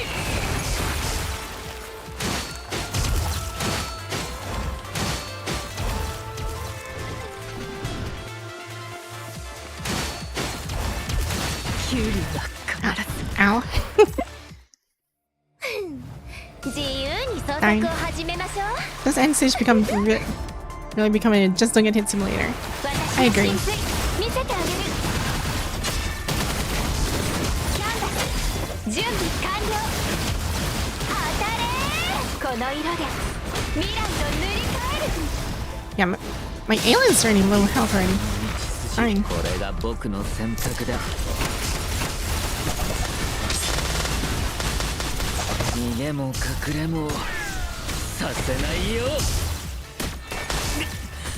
まだいける。これが僕のやっぱり僕は無力な。I missed time with bullets. Darn. 自由 Okay, you に know 創 what? 作を始め I'm ましょ gonna う jump into Chew already at this point. Go Chew. There. 永遠へと歩みな最後の情けです。生児の輪廻よ、観音生児競争安寧の時。さあ最後の情けです。この地球 Oh, に freaking. Ow! Freaking. The stun is real. The stun. 自由 Oh my に創 god. 作を始めましょう。 The stun is so not pretty. 私の心書き間違っちゃった。哀れで無駄なあがきよ。最後生児の輪廻よ、観をまとえ。生児競争安寧の時。こんな感じ。 Not again. 哀れで無駄なあがきよ。これがまだいける。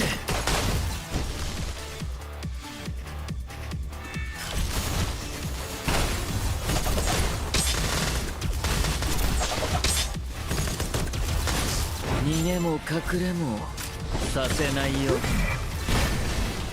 これがまだいける。この程度の実力です。大丈夫。 Ah, freaking. 自己修復を試みるよ。キャンバス準備完了。みんなの期待に応えなきゃ。この色で未来を塗り替える。 Hydration. 33 am here. Okay. あ、最後の情けです。生児の輪廻よ、観をまとえ。生児競争安寧の時。 Okay. Well, you also rest well. 最後の情けです。歴史は別の Thanks for 道を coming た by. 生児の輪廻よ、観を生児競争安寧の時。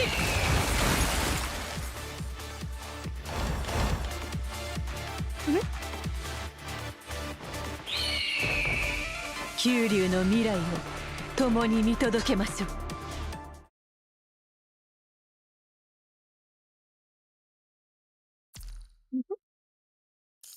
There we go.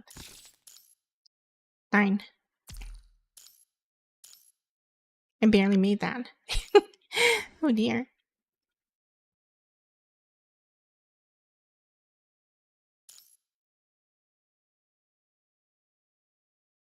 Mhm.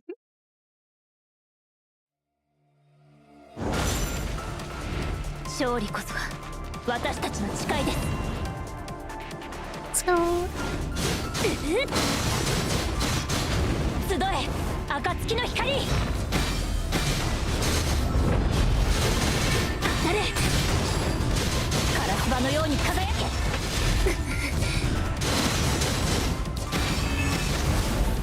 グッ私に任せてください。彼方まで超えゆけ。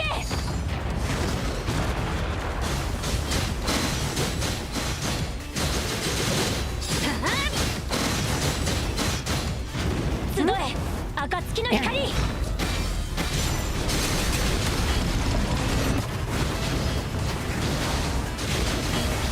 光明の中消え失せなさい。光明の中総員出撃。もう死は恐れない。恐れは生き抜いてやる。道を切り開く。 There. Oh, nice. 行くぞ。Freaking Uncle Watanabe is just really that good. He can sub DPS. It's really something. That's for sure.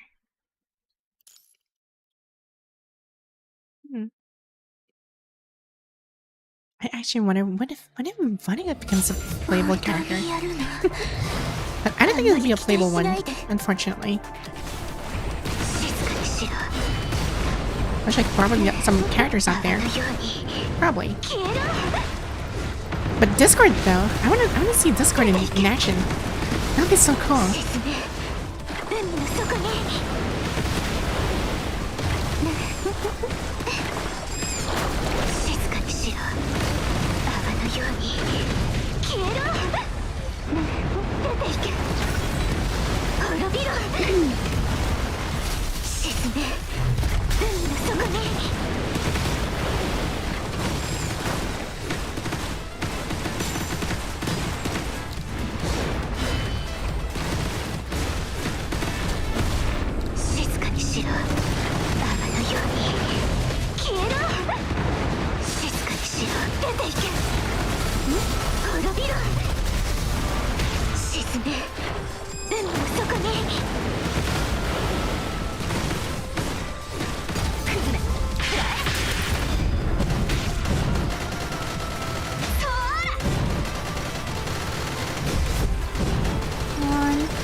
You sound so useful.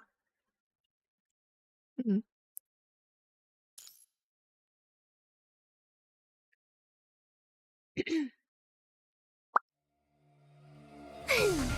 自由に創作を始めましょう。イマジネーションに共感しなさい。キャンバス準備完了。咲き誇りなさい。この色で未来を塗り替える。いくつこれが僕の選択だ。 There, full combo. There. 逃げも隠れもさせないよ。弱点見つけたよ。これが僕の選択だ。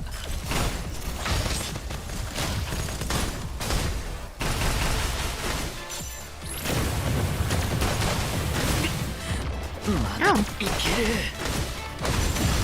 最後の情けです。哀れで無駄なあがきよ。生死の輪廻よ。冠をまとえ。生死競争安寧の時。 Okay, it's down. Next farm. 最後の情けです。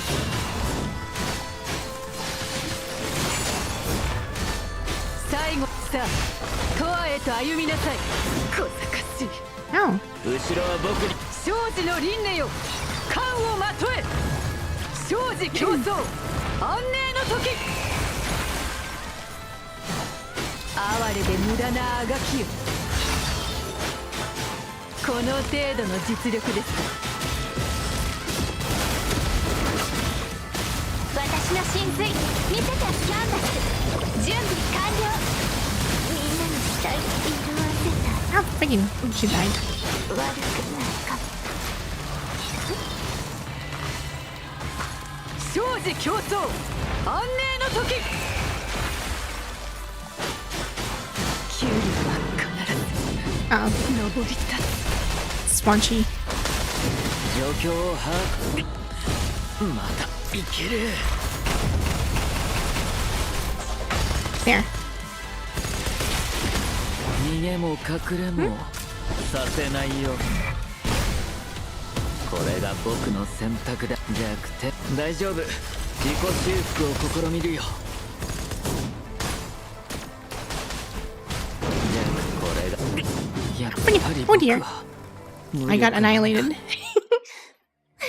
At the last 自 second. 由に創作を始めましょう。 I was gonna give it a really cool finish. Fine. 私の神髄見せてあげる。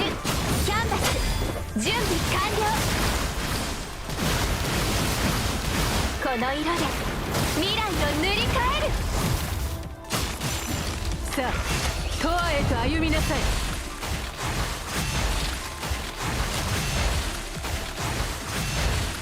最後の情けです。生児の輪廻よ冠をまとえ生児競争安寧の時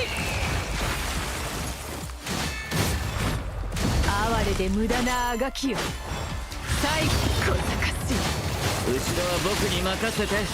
この程度の実力ですキュリは必 Ah, freaking. She ず died. 登り立つ Oh, that's bad. 戦の道筋歩むのはこれが僕の選択だ。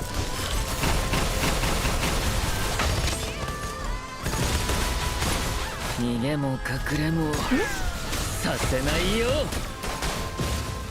状況をまだいける。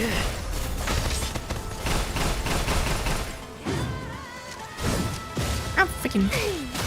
キャンバス準備完了当たれこの色で未来を塗り替える Can I actually pull this off without sugar? 書き間違っちゃったみんなの期待に応えなきゃ戦の道逃げも隠れもさせないよ。まだいける。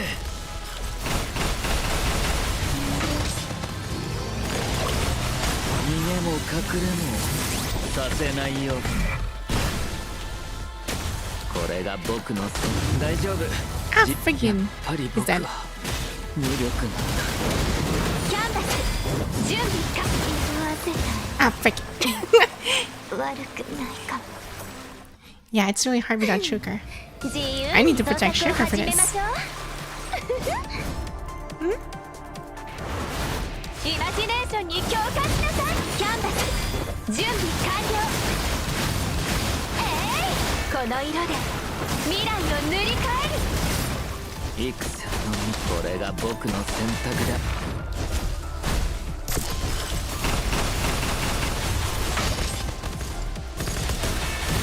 逃げも隠れもさせないよ。 There.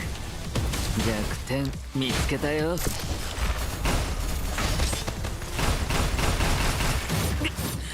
まだ逃げも隠れもさせないよ。さあトアへと歩みなさい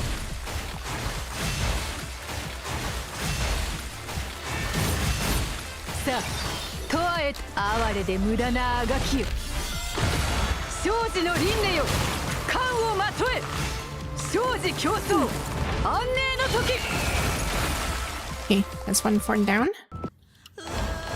哀れで無駄なあがきよ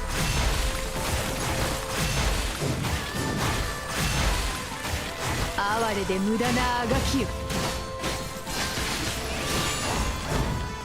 小賢しい Uh oh. この程度の実力です戦の道筋弱点見つけたよ。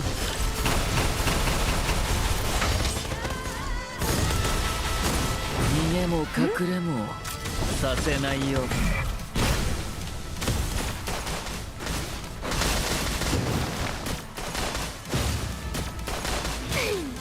自由に色あせ Oh, freaking.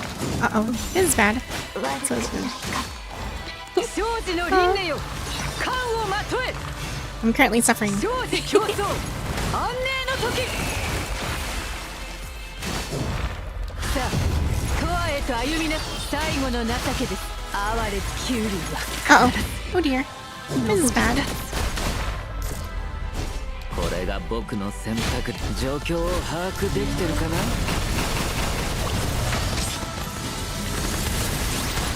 逃げも隠れ We も don't. させないよ。弱点見つけたよ。やっぱり僕は What the? 無力 How did I die? What the?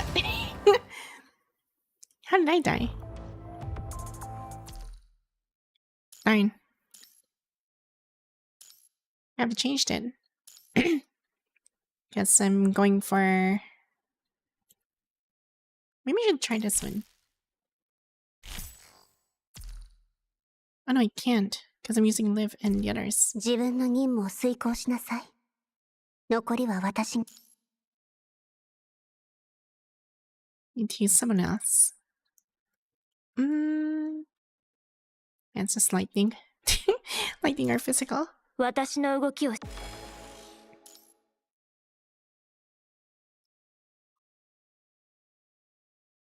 Yeah, the last part. Because I have to be honest, they're still not running with their signature weapon. Oh dear, I think I ate too much. Excuse me. この戦い私を楽しませてほしいものね、全力でかかってきなさい。風より解かれし力、我が刃と勝て。情けない楽しんでくるとするよ。宿命の風は私が断ち切る。風より解かれし力、我が刃と勝て。手加減をしない。聖書狩りが始まった。宿命の風は私が断ち切る。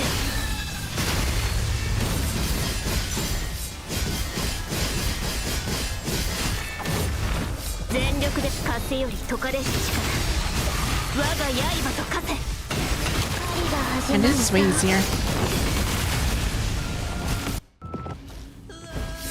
宿命の風は私が断ち切る。私について私の邪魔をするなんて。私がいる場所が戦場よ。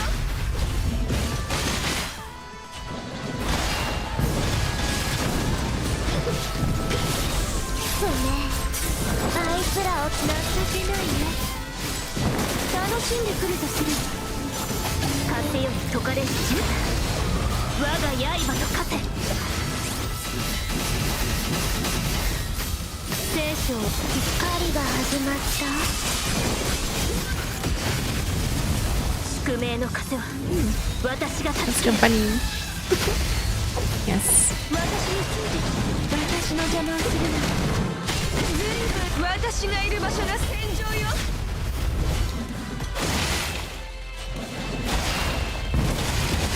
私がいる場所が戦場よ。あがいてみせて。私がいる場所が戦場よ。あなたの色。うわー。わかった。 Yeah, they actually had it easier. Darn. Why didn't he just destroy it?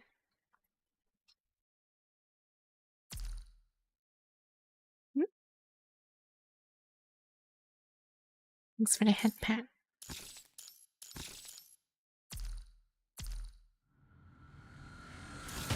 Grab this one. Yeah, let's see if we can roll. Yeah, we can roll.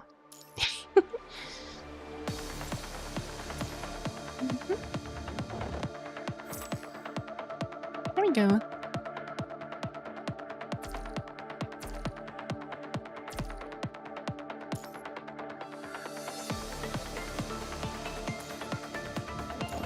Nameplates. Stronghold Vanguard. Dang.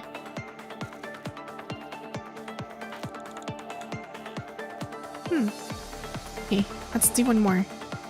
One more roll.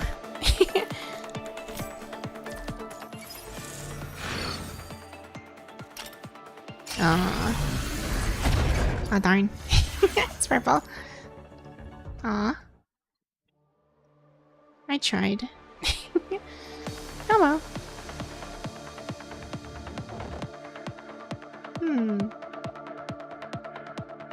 Let's see.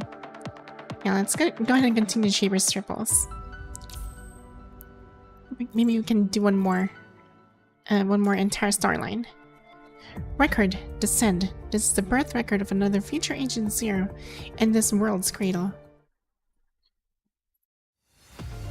On that day, humanity once more stands at a crossroads that leads to its ultimate end. I want to head to bed, but I hope the stream has been going good so far. I'll be looking. Alrighty, Zero. Rest well. The entire Babylon begins to shake and sink in Gestalt's tremors. Violent crimson lightning crackles under the outer shell as the punching fire seeps out. These punching viruses contract inward, forming a Tokarev about the size of a human eye. This is the core of that corrupting mnemonic. It was always going to come to this, wasn't it? This time begins on December 20th, 2160, and there are only 5 days left until December 20th of this year, aren't there? Just as Tokarev gazes upon Ishmael, she is also staring at the Tokarev that has been imprisoned for over 30 years. She sees the future of Tokarev. Corrupted by a twisted persona, she reclaims the mantle of Agent Zero. In a bid to regain her full capabilities, she is taken in by Excelynne, who wields a matching power, only to be separated again during the battle at the Terror Tower. As long as the punching virus endures, Tokarev's authority will remain, forcing her to be both controlled and embraced. Ultimately, she transfers to the next suitable host capable of accepting her. God's Cradle. We've acquired Agent Zero's authority, integrating it with current permissions. Access check in progress. Permission check complete. She finally remembers everything. She finally recalls that she once had the same authority as Agent Zero, the same origin, the same record logs. Data sync in progress, updating her memory. Selecting calibration node. Commencing descent. This node's record differs significantly from the way this world was developed. Continue with the sync. Confirm. Establishing connection. Starting synchronization. On December 25th, 2197, arrive at the 0 Point Energy Extraction Center. Operation successful. Mission: gather all data from target civilization and retrieve the gate. Detect the most advanced technology of this civilization, a time travel capsule, and designate it as top priority target. Hack into the time travel capsule. Adaptation successful. Release the contaminations beam. Successful. Synchronizing with the next node record. Infiltration spread now encompass 10.97% of the city's population. The leading mind in human scientific research has perished because of it. Let's head to the auditorium, Dominic. You're on stage. So, eventually fit to be the chief technology of the Science Council? You're his only student, and you've made remarkable strides for someone so young. We all see your potential. Believe in yourself. Professor, so you're heading out next, aren't you? I'm old now. It's time I left next steps to you and the others for your generation. Dominic stands in the dreary rain, mulling over the phrase young people for what feels like ages. How's Nemo doing lately? I'm back when we were in school together a few years ago. He had pretty decent grades. Here's his son's name. The professor lets out a weary sigh. Since that incident, he lost all enthusiasm for research. No matter how others try to persuade him, he won't listen. Last month, he went to the countryside, found a local hospital, and began practicing as a psychiatrist. Sounds nice. Come on, if we wait any longer, we'll be late. Humanity discovers the Terror Crystal. Hey, take a look at this. If it's scanned, would you say it's a crystal? Where'd you find it? It was on the course components. First, I figured it was just dust, but recently, there's more of it showing up. And it really looks like some kind of a crystal now. Gather that up and deliver it to the Science Council. Let Dominic figure out what we're dealing with. Human science leader begins studying the Terror Crystal. The human science leader is using time travel capsule to accelerate the research. These crystals keep getting bigger, and they're clearly visible now. If you miss even one during cleanup, things could get bad fast. The first people infected are labeled as mentally ill by humanity. This contamination makes them launch interference, however, whenever they spot a high-priority target, helping it spread faster and collect intel. The incubation period is almost up. Thanks to its nature, it's bound to show itself once conflict breaks out. Humanity's leaders make a major breakthrough. As soon as it steps into that time travel capsule, these crystals show up, and they even corrode the parts that go within. Time travel capsule parts are tough enough to make as it is. If things keep going like this, don't be so down. I believe Dominic will get to the bottom of this. The world government believe Dominic it too, so they're already working on the replacement parts. Hey, did you hear? Rumor has all these riots popping up worldwide might be tied to these crystals. People have been using the time travel capsule a lot more often to gather intel, which in turn boosts the amount of these thermal crystals. Each time they fire one up. The single activation thermal crystal multiplier keeps climbing now at 71.23%. The single activation thermal crystal multiplier keeps climbing, now at 84.94%. Single activation thermal crystal multiplier keeps climbing, now at 95.15%. Humanity never forgets that day.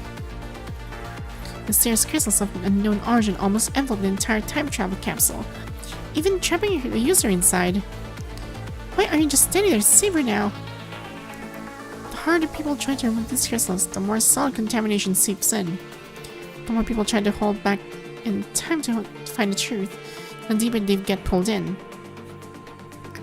Until that final activation.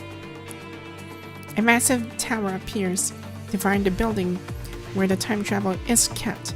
Everyone around is gone without a trace. No force can scrape off the thermal crystals that's fused with the capsule. Together, they form an ever-growing Babel Tower. Humanity now knows the complete truth and calls this crystal chaos. The chaos contamination. Access conflict detected. Record update failed. Please confirm access to the Hetero Tower core. Conflict. She sets the conflict aside for now, emerging from the massive records and carefully mulling over the name she just saw now. Chaos. Small human and Hetero creature created due to Lithos and Vonnegut's plan. Possesses 80% of the commandant's memory data and was named Chaos by the agent Vonnegut. Punishing virus. Chaos contamination. A disaster after the contaminating mimetic was released. In another feature, the contaminating mimetic was not stopped. Instead, it lurked in the time travel pod and corrupted all its users. Uncontaminated time travelers and those whose action were affected by them, and then used the ripple effect to spread. During the initial stage, it spreads slowly and its long asymptomatic incubation period provides enough time for itself to reach more people. Therefore, it was named Chaos, and thus the Chaos contamination. The infected would look as if they were suffering from some mental disease with typical symptoms such as auditory hallucinations, normal behaviors, and acts of violence. The actual symptoms are more complicated than what's described above. Carol tilts her head back with her bewitching eyes fixed on that vast night sky. Then she shuts her eyes and retraces the tale from its final chapter all the way to its first. I'm waiting for you to wake up. It's the moment when it takes form of cradle to rise from the red tide. I will cherish, no, make the most everything I gain from you. For calming the sound of tide on the planet, for that lives and bear greater fruits. So that next time, we and you can meet under better conditions. Or is it the moment her data takes over everything, and you find yourself truly excited about this new purpose? I want to discover more stories.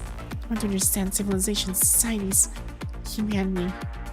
The stories of humans are more important than humans themselves. So I sincerely hope you will leave more stories behind. Even if she's lost sight of her goal, her instincts still brim with joy whenever she reads these stories. So, go forth, expand, and seize, just like what the other civilizations did when they developed. Go absorb everything that can enrich us, seek out a homeland that can nurture our civilization. She's guided by instinct, finding a similar purpose and longing. But why does she feel this desire? Is there a sense of joy? These emotions aren't really hers. It's almost as if Agent Zero, why called contamination mimetic, has it taken on a human form before? It's okay. This I'll know soon enough. After regaining the authority of Agent Zero, under the cloak of night, taking advantage of the sudden invasion of the terror creatures, she slips through the clean zone, no longer clean after Excelynne and Agent Zero's defilement, and quietly enters his terror tower.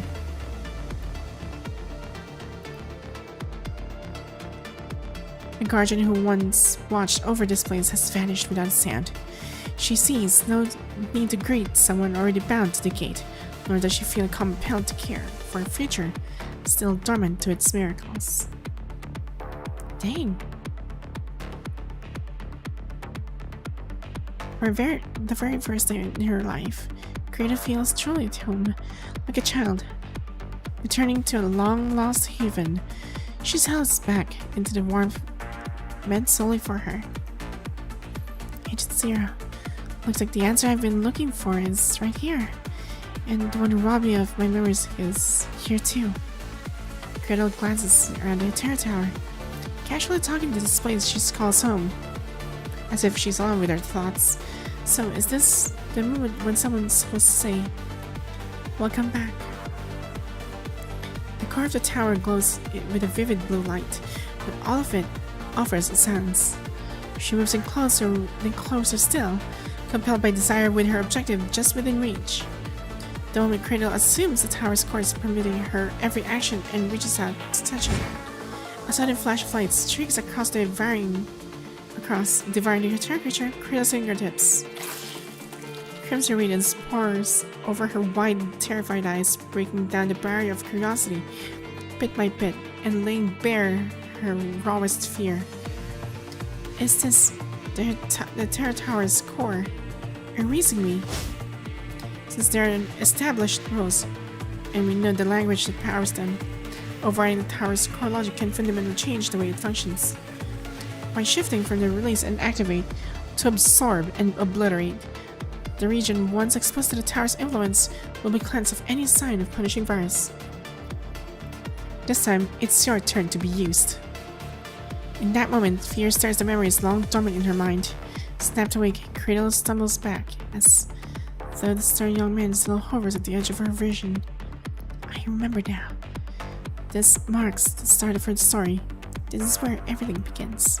A young man knocks on the door of Gateway, rewriting the terror tower's core logic. His timing coincides with Agent Zero making a long journey from her own future, determined to invade this world's terror tower. The outcome is obvious. With the core altered, the gravely wounded patient is robbed of every chance of recovery. This world is already dominated by the punishing virus. There's nowhere for her chaos and contamination to spread. Humanity has even branded the tower as Inver Terror Tower and is no longer her loyal child. Ah! She lost her throne, her memories torn away by the endless blue, leaving her to wander adrift and sink beneath the red tide. She remains still until her consciousness fuses with Cradle, slipping into deep sleep. Now the Cradle has regained control of the terror tower. She stands before her child once again. Even though this child has been rewritten, it still watches in the sun with its bright blue eyes. So, what comes next? Cradle takes a moment to think. Abruptly stops, then shifts aside and quickly hides herself. Right in front of the terror tower's core, the dark agent stops its tracks. The brilliant light also identifies him as an intruder, but it can't simply consume or erase him with the same method. When a burst of light strikes by Vonnegut, a faint arc of blue light neatly neutralizes the attack. A finely tuned force field fits around the agent like a glove. There's something strangely familiar about this. It's as if it's seen it somewhere before, but Where? Cradle tries to get a closer look at these barriers and peeks out, but Vonnegut's eyes instantly lock onto her gaze, lock onto her hiding place.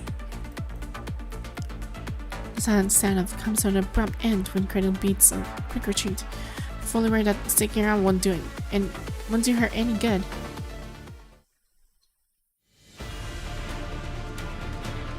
Armed with Agent Zero's clearance, Cradle moves unhindered throughout the terror tower.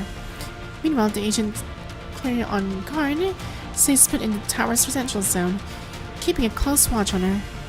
That means if she tries to seize control of the core again, or keeping sync of data to learn more about that feature, she's bound to collide with him once more.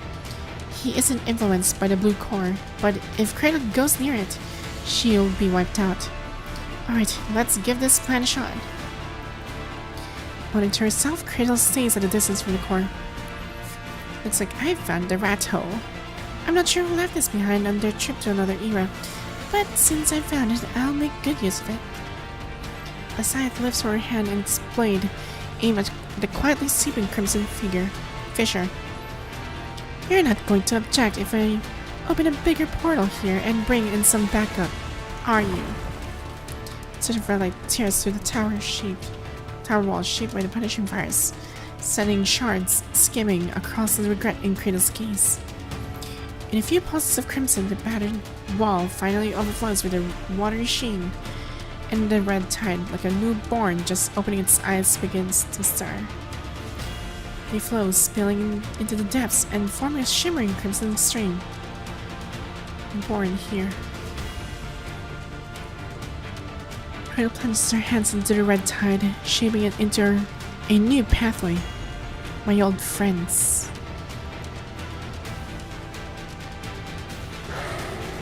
Initially, a small hairy creature shows up. It barely sets foot on the core area's edge before a sudden burst of light erases it completely. Then come 2, then 3, then 4.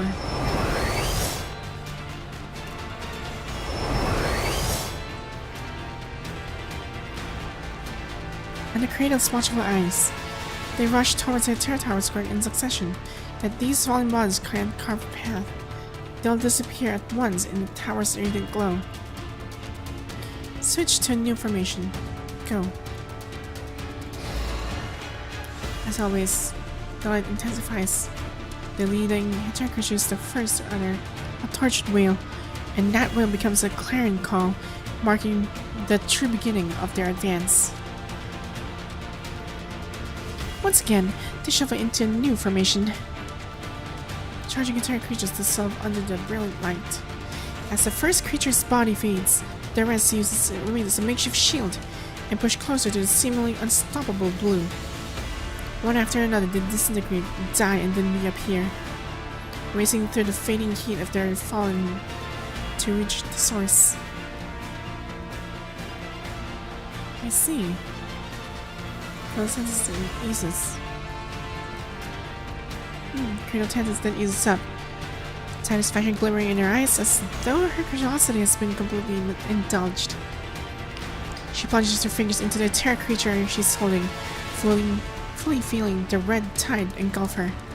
This should work. If I just boost the red tide and churn out a few more of these creatures, I'll be able to reach the terror tower's core. You're not going to stop me, Vonnegut.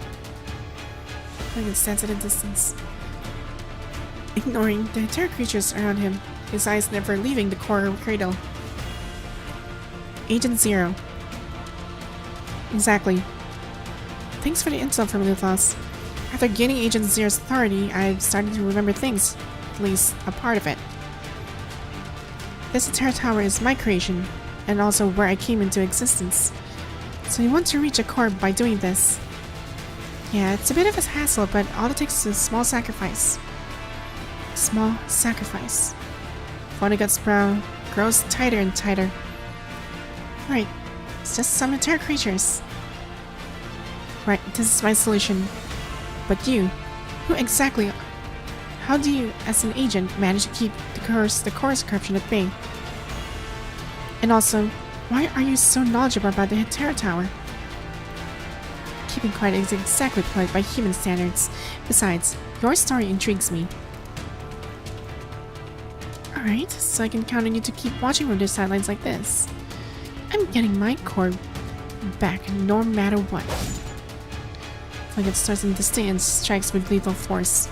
Oh, looks like that line's really struck a nerve. He offers no response, his gaze fixed intently on Cradle. Okay. The girl has had science her side hangs by her side, its polished surface reflecting her opponent's figure. Looks like this is your answer. Well, I have to say, it's just as I expected. Darn.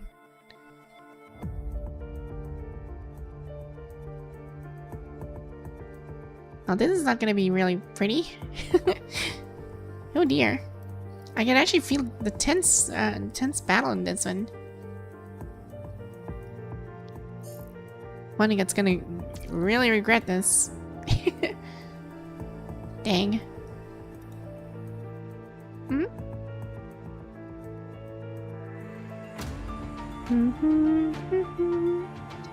Yeah, I might actually continue this later on. It's actually and also, it's almost about time for me to do something else. Because we're gonna prepare for something really interesting for, well, I might do something a bit of a surprise by next week. Hopefully I can finish it though. So as for the true shards, you'll be able to see my next project on the special chat. For that one in Discord. And for those who wanted to be a true shard, well, feel free to subscribe on YouTube too. Not to mention the make sure to link your YouTube account on Discord. So it actually would actually reflect on like the permission should actually update on your end.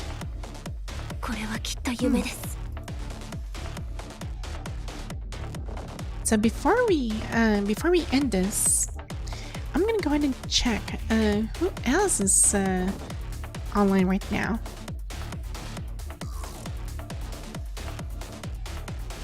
Oh my gosh, everybody's asleep. All my friends are asleep, except for one of my friends who's playing Hades as we speak. Wow. I haven't really spoken to him for quite some time, but he's pretty chill. And we can go ahead and pay him a visit.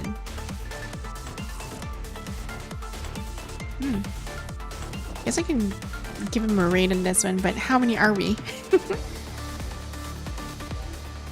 Let's see. It seems like well, unfortunately it seems like we're kind of really low on this one on Twitch. I'm going to check the other on Redirect. See who's yeah, they're all asleep. I guess we can just end it here. That's fine. It's fine. So yeah. Hopefully you guys enjoyed the stream with all the, and also you've now seen how I actually practiced friggin' Lucid Pirate Oath, and holy crap, she is so good. It took some time to actually get used to her, but you know, correct practice makes you better. So yeah. Anyway, well, you guys have a good one, and I'll see you guys on the next stream, because on the next stream we're gonna try and perform like the, what was that mission again? Like it's one of those things that, well, let me go ahead and check it out. So the challenge, I keep forgetting the name. So aside from the stronghold, yeah, we finished the golden vortex. That's good. Yeah, we're gonna do the derive from matrix. We're gonna try and spam this as much as we can, because there's like a lot of things that can actually unfold for this one. For me to be able to roll for Nanami, at least. and we'll worry about Ishmael on the next patch. So, in the meantime, we still have like a couple of days, 2 weeks I guess, to actually get this thing done.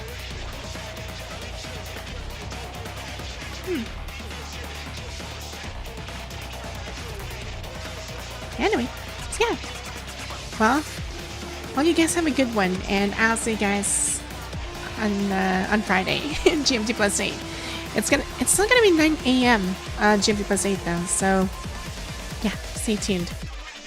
Anyway, hope you guys like my new outfit as well, because I'll be using this for the next 3 streams. But yeah, anyway, bye.